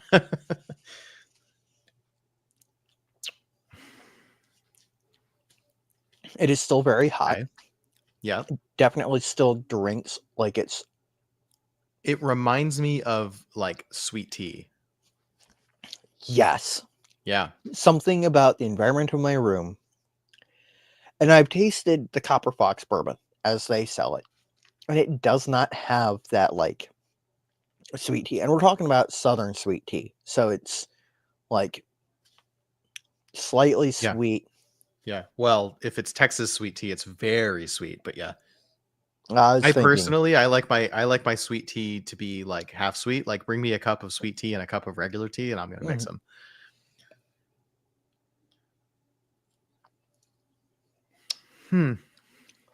There's a little slightly cheesy edge to the nose. I don't know what's up with that. Like it's not bad. It's like it's I don't like know, a soft cheese, not a hard cheese, though. Right. Exactly. It stands out to me as an odd note, but not a bad note. Yeah. I can't explain it. It sat on the shelf in my room. And I was fully expecting for the proof to drop because I run a humidifier at night, because otherwise I wake up in the middle of the night with a nosebleed. Because my sinuses dry out. But I was amazed at how high the proof rose.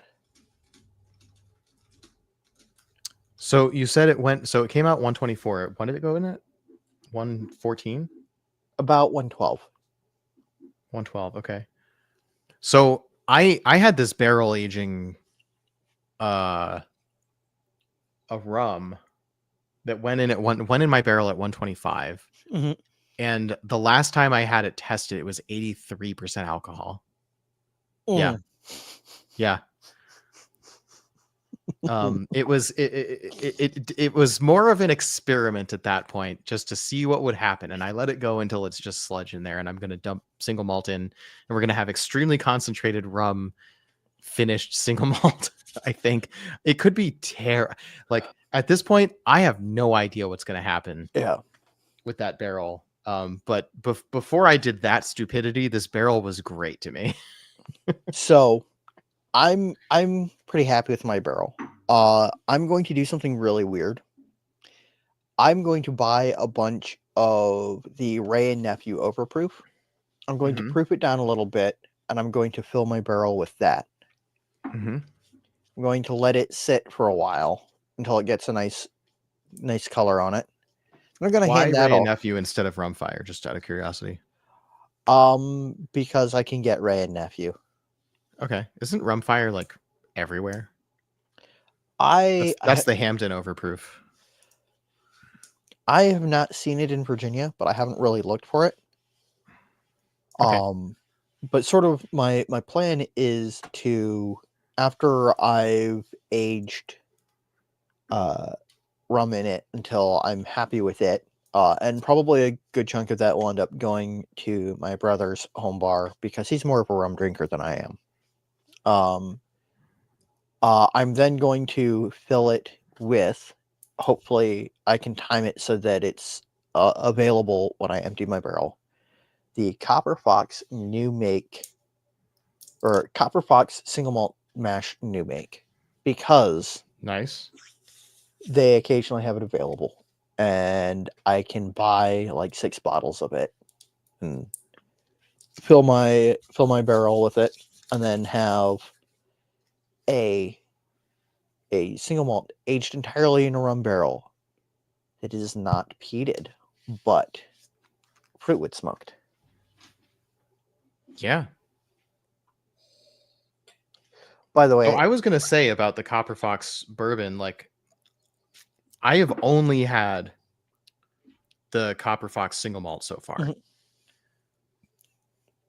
And it was aged in your barrel. Mhm. And even so, I feel like I taste the distillery profile in the bourbon.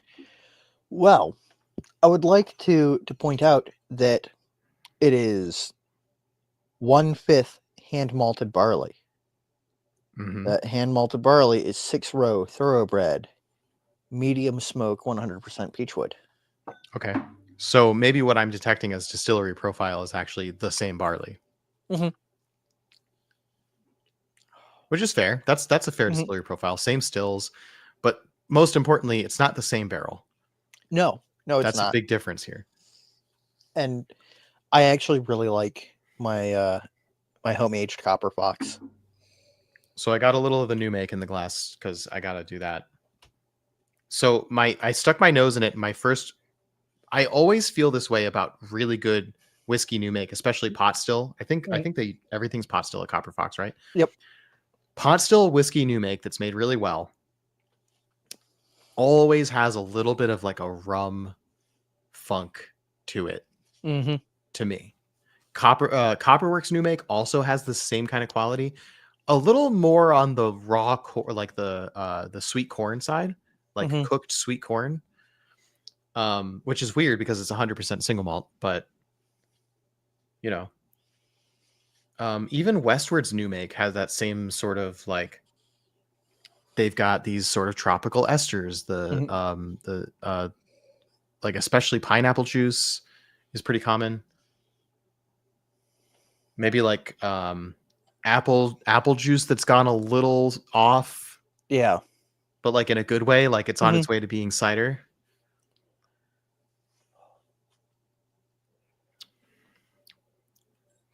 And weirdly enough, a lot of those aspects of the whiskey new make don't seem to appear in the final product that we know as whiskey. Mm-hmm. I think a lot of that is the chemistry of what happens with those esters in the barrel. And smarter people than I have figured out how to smell in new make something that is going to taste completely different once it's whiskey Mm-hmm. and have a really good sense of that. But to me, because I'm not much of a rum drinker and I'm not much of a whiskey new make drinker, this is just estery, interesting, rummy kind of stuff. And I found that the new make is surprisingly stealthy. Oh yeah, it's up there. It's 62% alcohol. Yeah. Jeez. You proofed that down before you put it in the barrel. Yep. I So or 125 proof is probably what it was, right? no 62 and a half. It was no they 124. it was 124 because Okay. that's where Copper Fox puts it in barrels at. Okay. So yeah, you are correct. It drinks like 50. Um, and if you hadn't mentioned that, I probably would have noticed it. I probably would not have noticed it sneaking up on me. Yeah, that is one of the wild things about the barrel influence is the barrel influence seemed to give it way more bite at the same roughly the same proof. Yeah. Normally, I think conventional wisdom says whiskey new make starts out harsh Hmm. and the barrel mellows it. But I think for really good, like really well distilled, especially pot still whiskey, that's not necessarily the case because Hmm. my running theory that nobody has really refuted yet is that the oils present in a cask strength or like straight off the still, like if it hasn't been Hmm. diluted yet, the oils in it actually protect your palate from the sensation of heat, Hmm. like the alcohol really activating the burn. Right. But once you've added any kind of water to it, especially in a watered down product, even like a bottled and bond product, might even be like the worst because I feel like bottled and bond is the highest most people are going to go with a watered down product. Yeah. Normally there's a couple of distilleries that are like 52, 55. Those seem like good amounts, good proofs to water down to for some reason. But a cask strength whiskey almost always, like if you can handle the intensity of flavor and the raw amount of alcohol that's on Hmm. it on the palate, because there's some people where like if you don't know how to sip a high proof whiskey, it's going to hurt. Oh yeah. But if you know that it's high proof and you're sipping it appropriately, it just doesn't burn the tongue. Hmm. I don't know. Can't On explain that. I don't have the science for it. so that is a good question. So Donut Fish asks, do those distilleries that smoke their malt in America with various woods measure the phenols or gauge the level of smoke in some way? Yeah. We've Um, asked that question. I know Rick Wasman's answer, which was he goes by feel.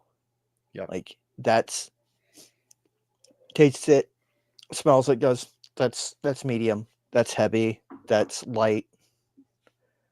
Um, I don't remember asking Mark Viertaler, and I feel like we asked this question on our Mesquite round table, but I don't remember what. We just lost Phill. I believe he was going to say he doesn't remember what their answers were, and neither do I. And Phil's back. I'm really sorry. Yeah. I don't know if you noticed the sudden dimming of lights before that happened. No, he's just a little power failure. Just a little dip in line voltage, probably. But I'm back. It kicked you off the internet, but the computer stayed on. That's wild. Um, it's done that a couple times. It's because I have power backup on my computer. Oh But, yeah, good call, good call. well, I mean, I also have battery on the router, but it's not as instantaneous. You're Which smarter than me. I still haven't put my router on a battery backup. we did that because we learned from my grandmother. They lost power at their house right after they got FiOS, and they didn't like immediately call. So like little included 2 hour backup battery was gone by the time my grandmother went to call my aunt. Hmm. And so it was like a day or two before anybody knew that they had lost power. Anyone in our family knew that they lost power. Hmm. Um, but anyway, back to the whiskey. Yeah. Um, we've gone for 2 hours, Yep. so we're probably going to go ahead and wrap this up now because Doug's got other obligations. I just want to end this with support your local distilleries. Whether you are in Virginia, Arkansas, Texas, Oregon, Washington, doesn't matter where you are. Find a local craft distillery, try it out. Uh, don't just buy their whiskey, also buy merch. I'm a big fan of hats and uh, branded tasting glasses. Yep. If I hold it in front of my shirt, you can read the copper fox on that. And you can read the Virginia on mine if I could get it in a good spot. Yeah. But And there is still time for this week to vote in bouts 5 and 6.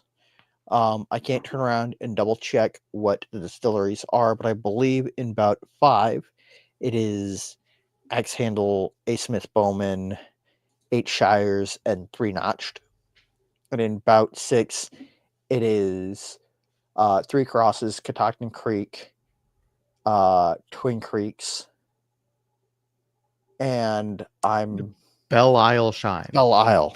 Yes, Belle Isle craft spirits. They primarily make moonshine, but they do have a very good bourbon on the market. I've had the opportunity to try it, and I recommend trying it if you see it. I just don't currently have a bottle of it.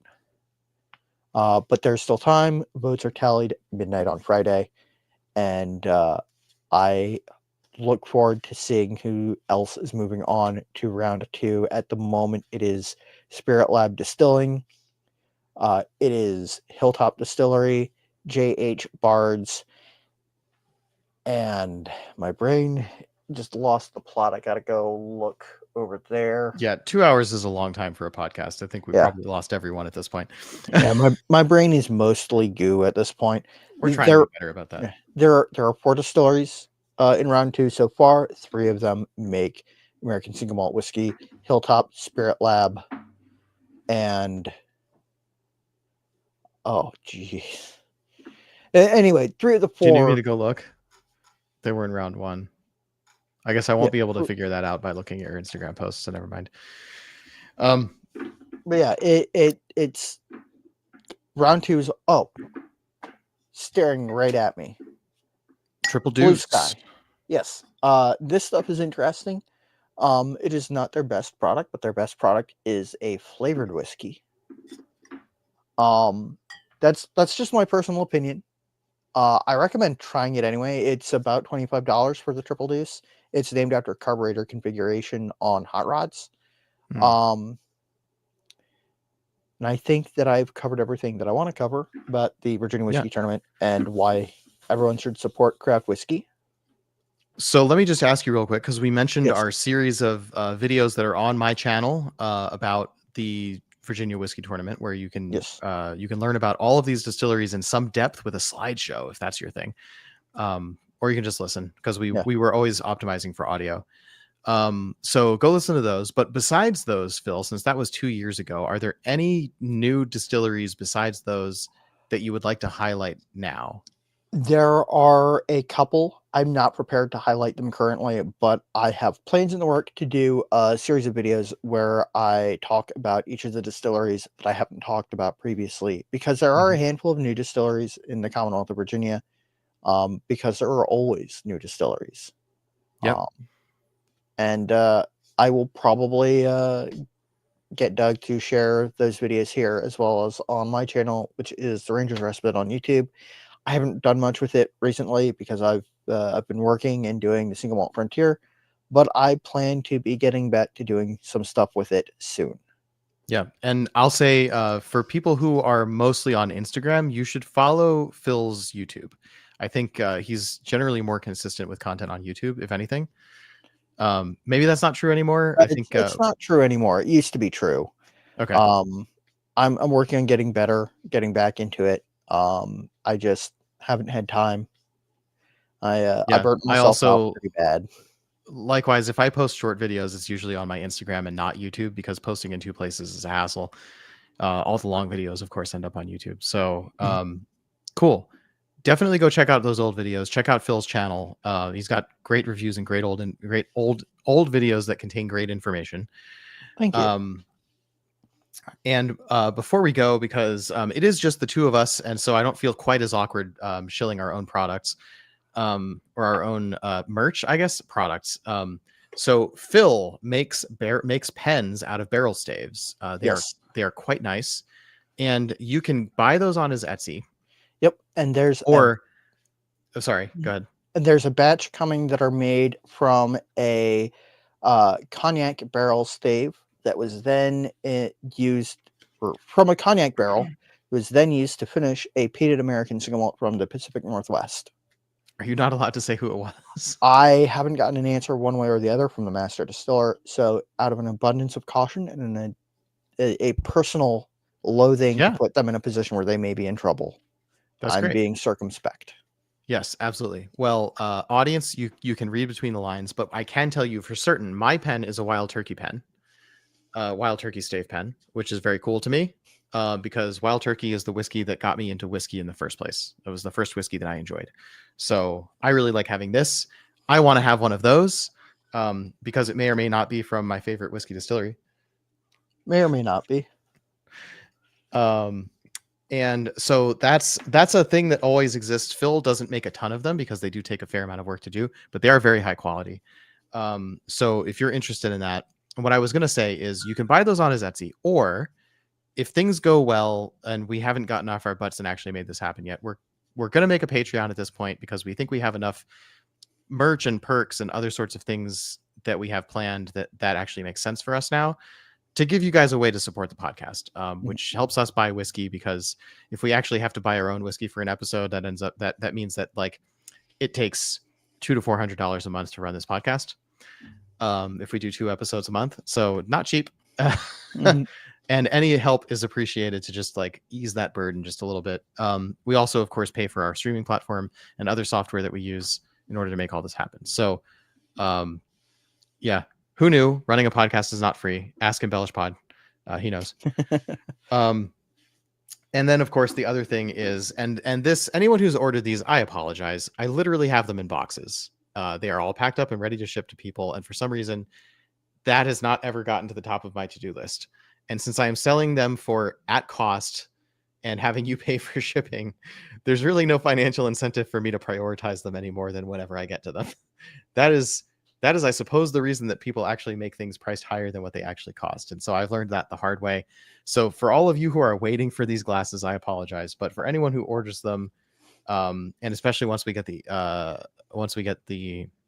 Patreon going, that's not going to be an issue, because we have figured out a pipeline that makes sense. We bought boxes that work for them. We have all the packing material. We figured all the things out.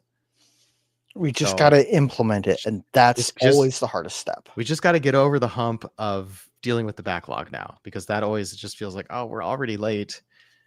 It's tough. So your grace and kindness is appreciated for anyone who's still waiting. It's not everyone, by the way, but it is a fair few of you, and so I apologize. Do we have anything else? I thought we had other things. We're thinking about doing. So we do mostly producer interviews. We don't feel good about charging for access to those. That just doesn't make sense. This is free content. That's the whole point of the channel. So producer interviews are always going to be on the main channel for free. The Patreon, we're thinking about doing our follow-up private tastings, where we give our full deep impressions of whiskeys and so on.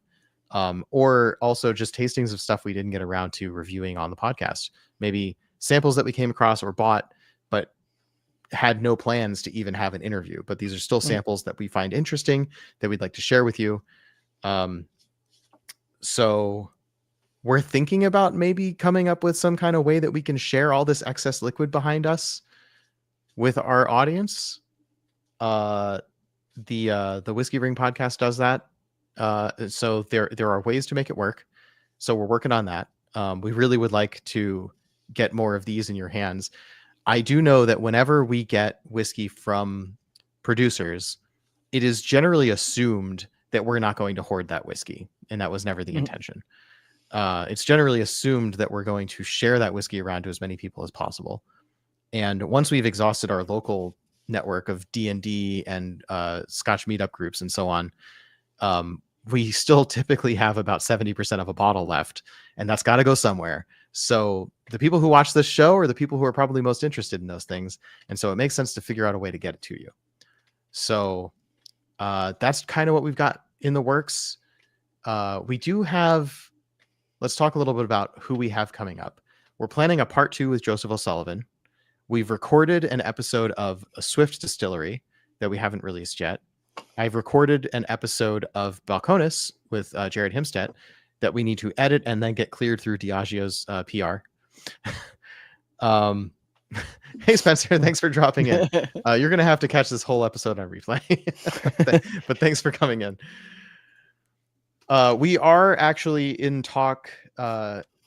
At least a couple of months ago, we did reach out to Becky from Catoctin Creek, and she's interested in doing an episode. We just didn't schedule that. I know from talking to him in person that Phill Steger from Brother Justice is interested in being on the show and speaking with us. That's a thing that I have to schedule. And another thing is I have a few other pre-recorded things. Like I mentioned, I have Daniel Whittington. I have Rex Williams from the Whiskey Tribe. These are all pre-recorded things that I've done on my various travels, and I've never gotten around to editing. I'm not making any promises, but my intention is that the rest of this year, we're going to start trickling out pre-recorded content that I've edited from the raw in-person recordings. So there's plenty of content to come, but you may have noticed we're doing less of the lives, and we're doing more like pre-recorded and then release it later, or pre-recorded, even release the same day. It just helps with schedules a little bit to not try to get producers to be online from 5 p.m. to 7 p.m. Pacific to talk about whiskey, which is after their work hours in their personal time. And some people don't feel totally comfortable with being off the cuff live. And so doing more of the pre-recorded stuff lets us get access to people who otherwise would not have been so ready to speak with us. So I know that does take a little bit away from the live experience. And that's actually part of the reason that we're thinking now about doing the Patreon with Patreon access videos where we actually talk to our audience while we're tasting things or doing some kind of content that doesn't make sense for the normal podcast. So we're trying to figure out how to make all that make sense and to make it a good value for anybody who does decide to pitch in.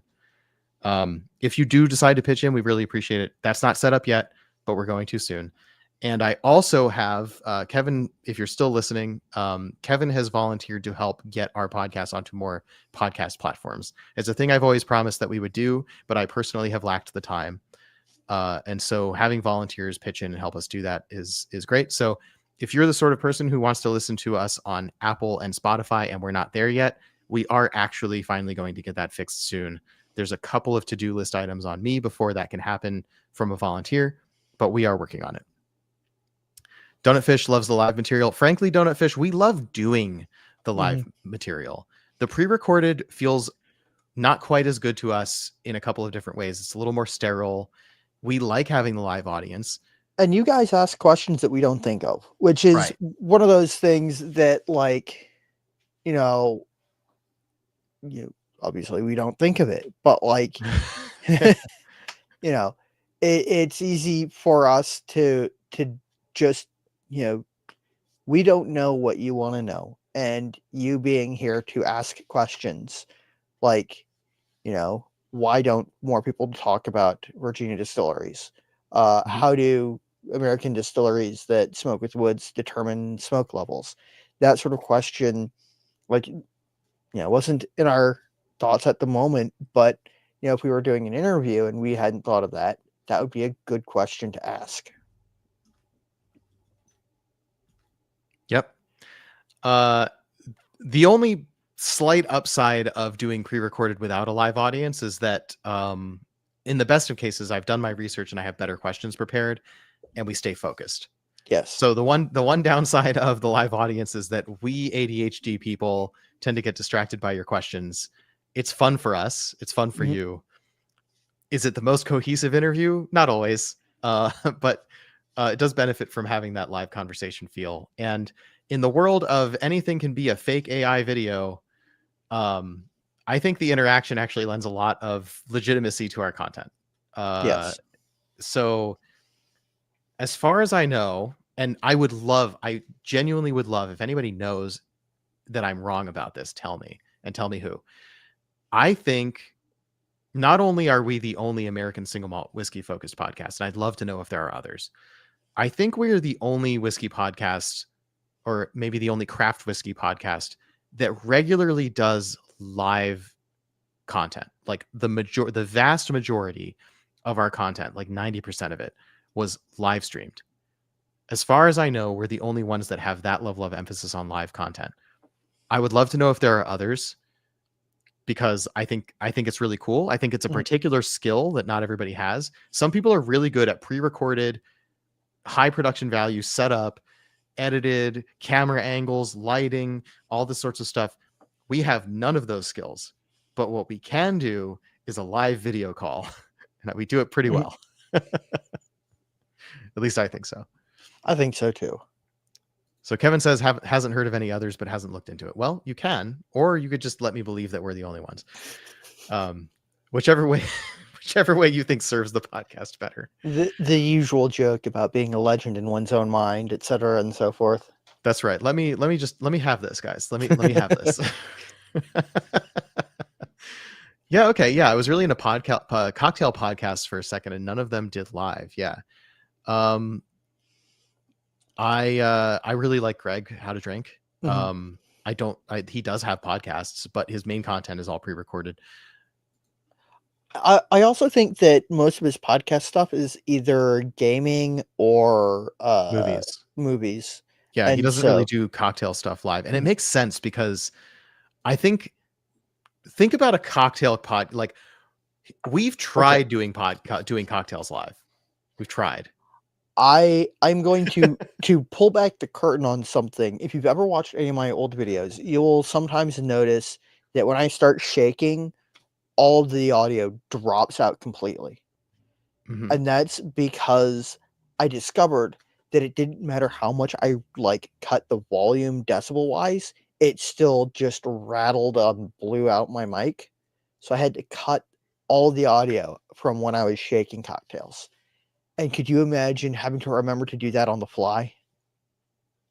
I was doing that in editing, and it was There there are still a pain. tools. There's a Yes. YouTube channel who records all of his videos live, but then makes the live private and Mhm, releases all of those video segments throughout the week. mhm, And the setup that he has for that is really cool. I haven't been able to confirm this, but I think what he has going on is actually foot pedals, so that if he wants to change the view, or he wants to mute himself mhm. or hide his computer screen or whatever, he doesn't have to move his hands to do that.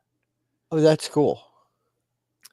And then there's like Stream Deck and all other there's tools for this. But yes, you have to you have to practice with it, right? Mhm, My worst nightmare is accidentally sharing. The reason I use a different web browser for this podcast and like potentially sharing content and whatever is because I I'm a I you know by trade I'm a software engineer with a security focus, and it may not be the end of the world if I was to reveal my usernames and my login information and what accounts that I have, but it wouldn't be a good thing.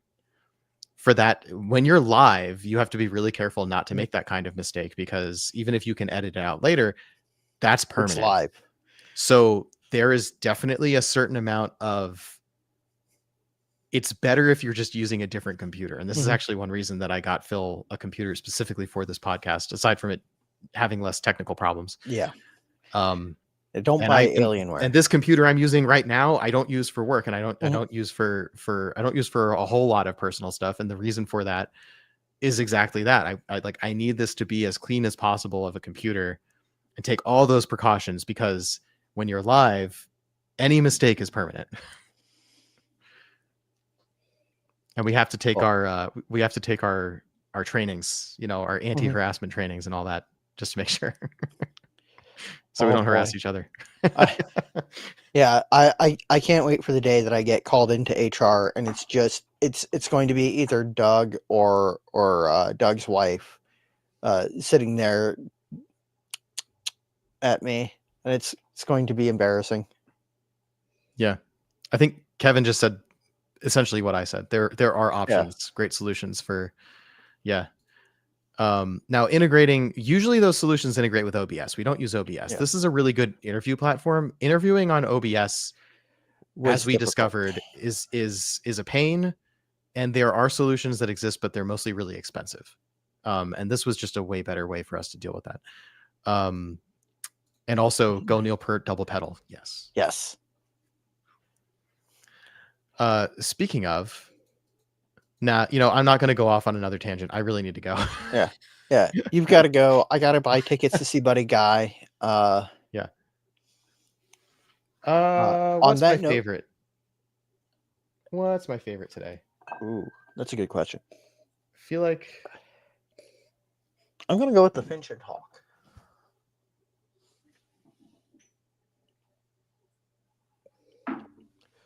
Only partially because it's in a nice branded Catoctin Creek Glencairn glass.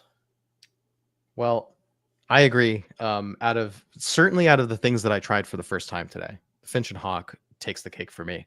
So, but I have practically nothing left in here to cheers with, so I'm gonna make that less embarrassingly low.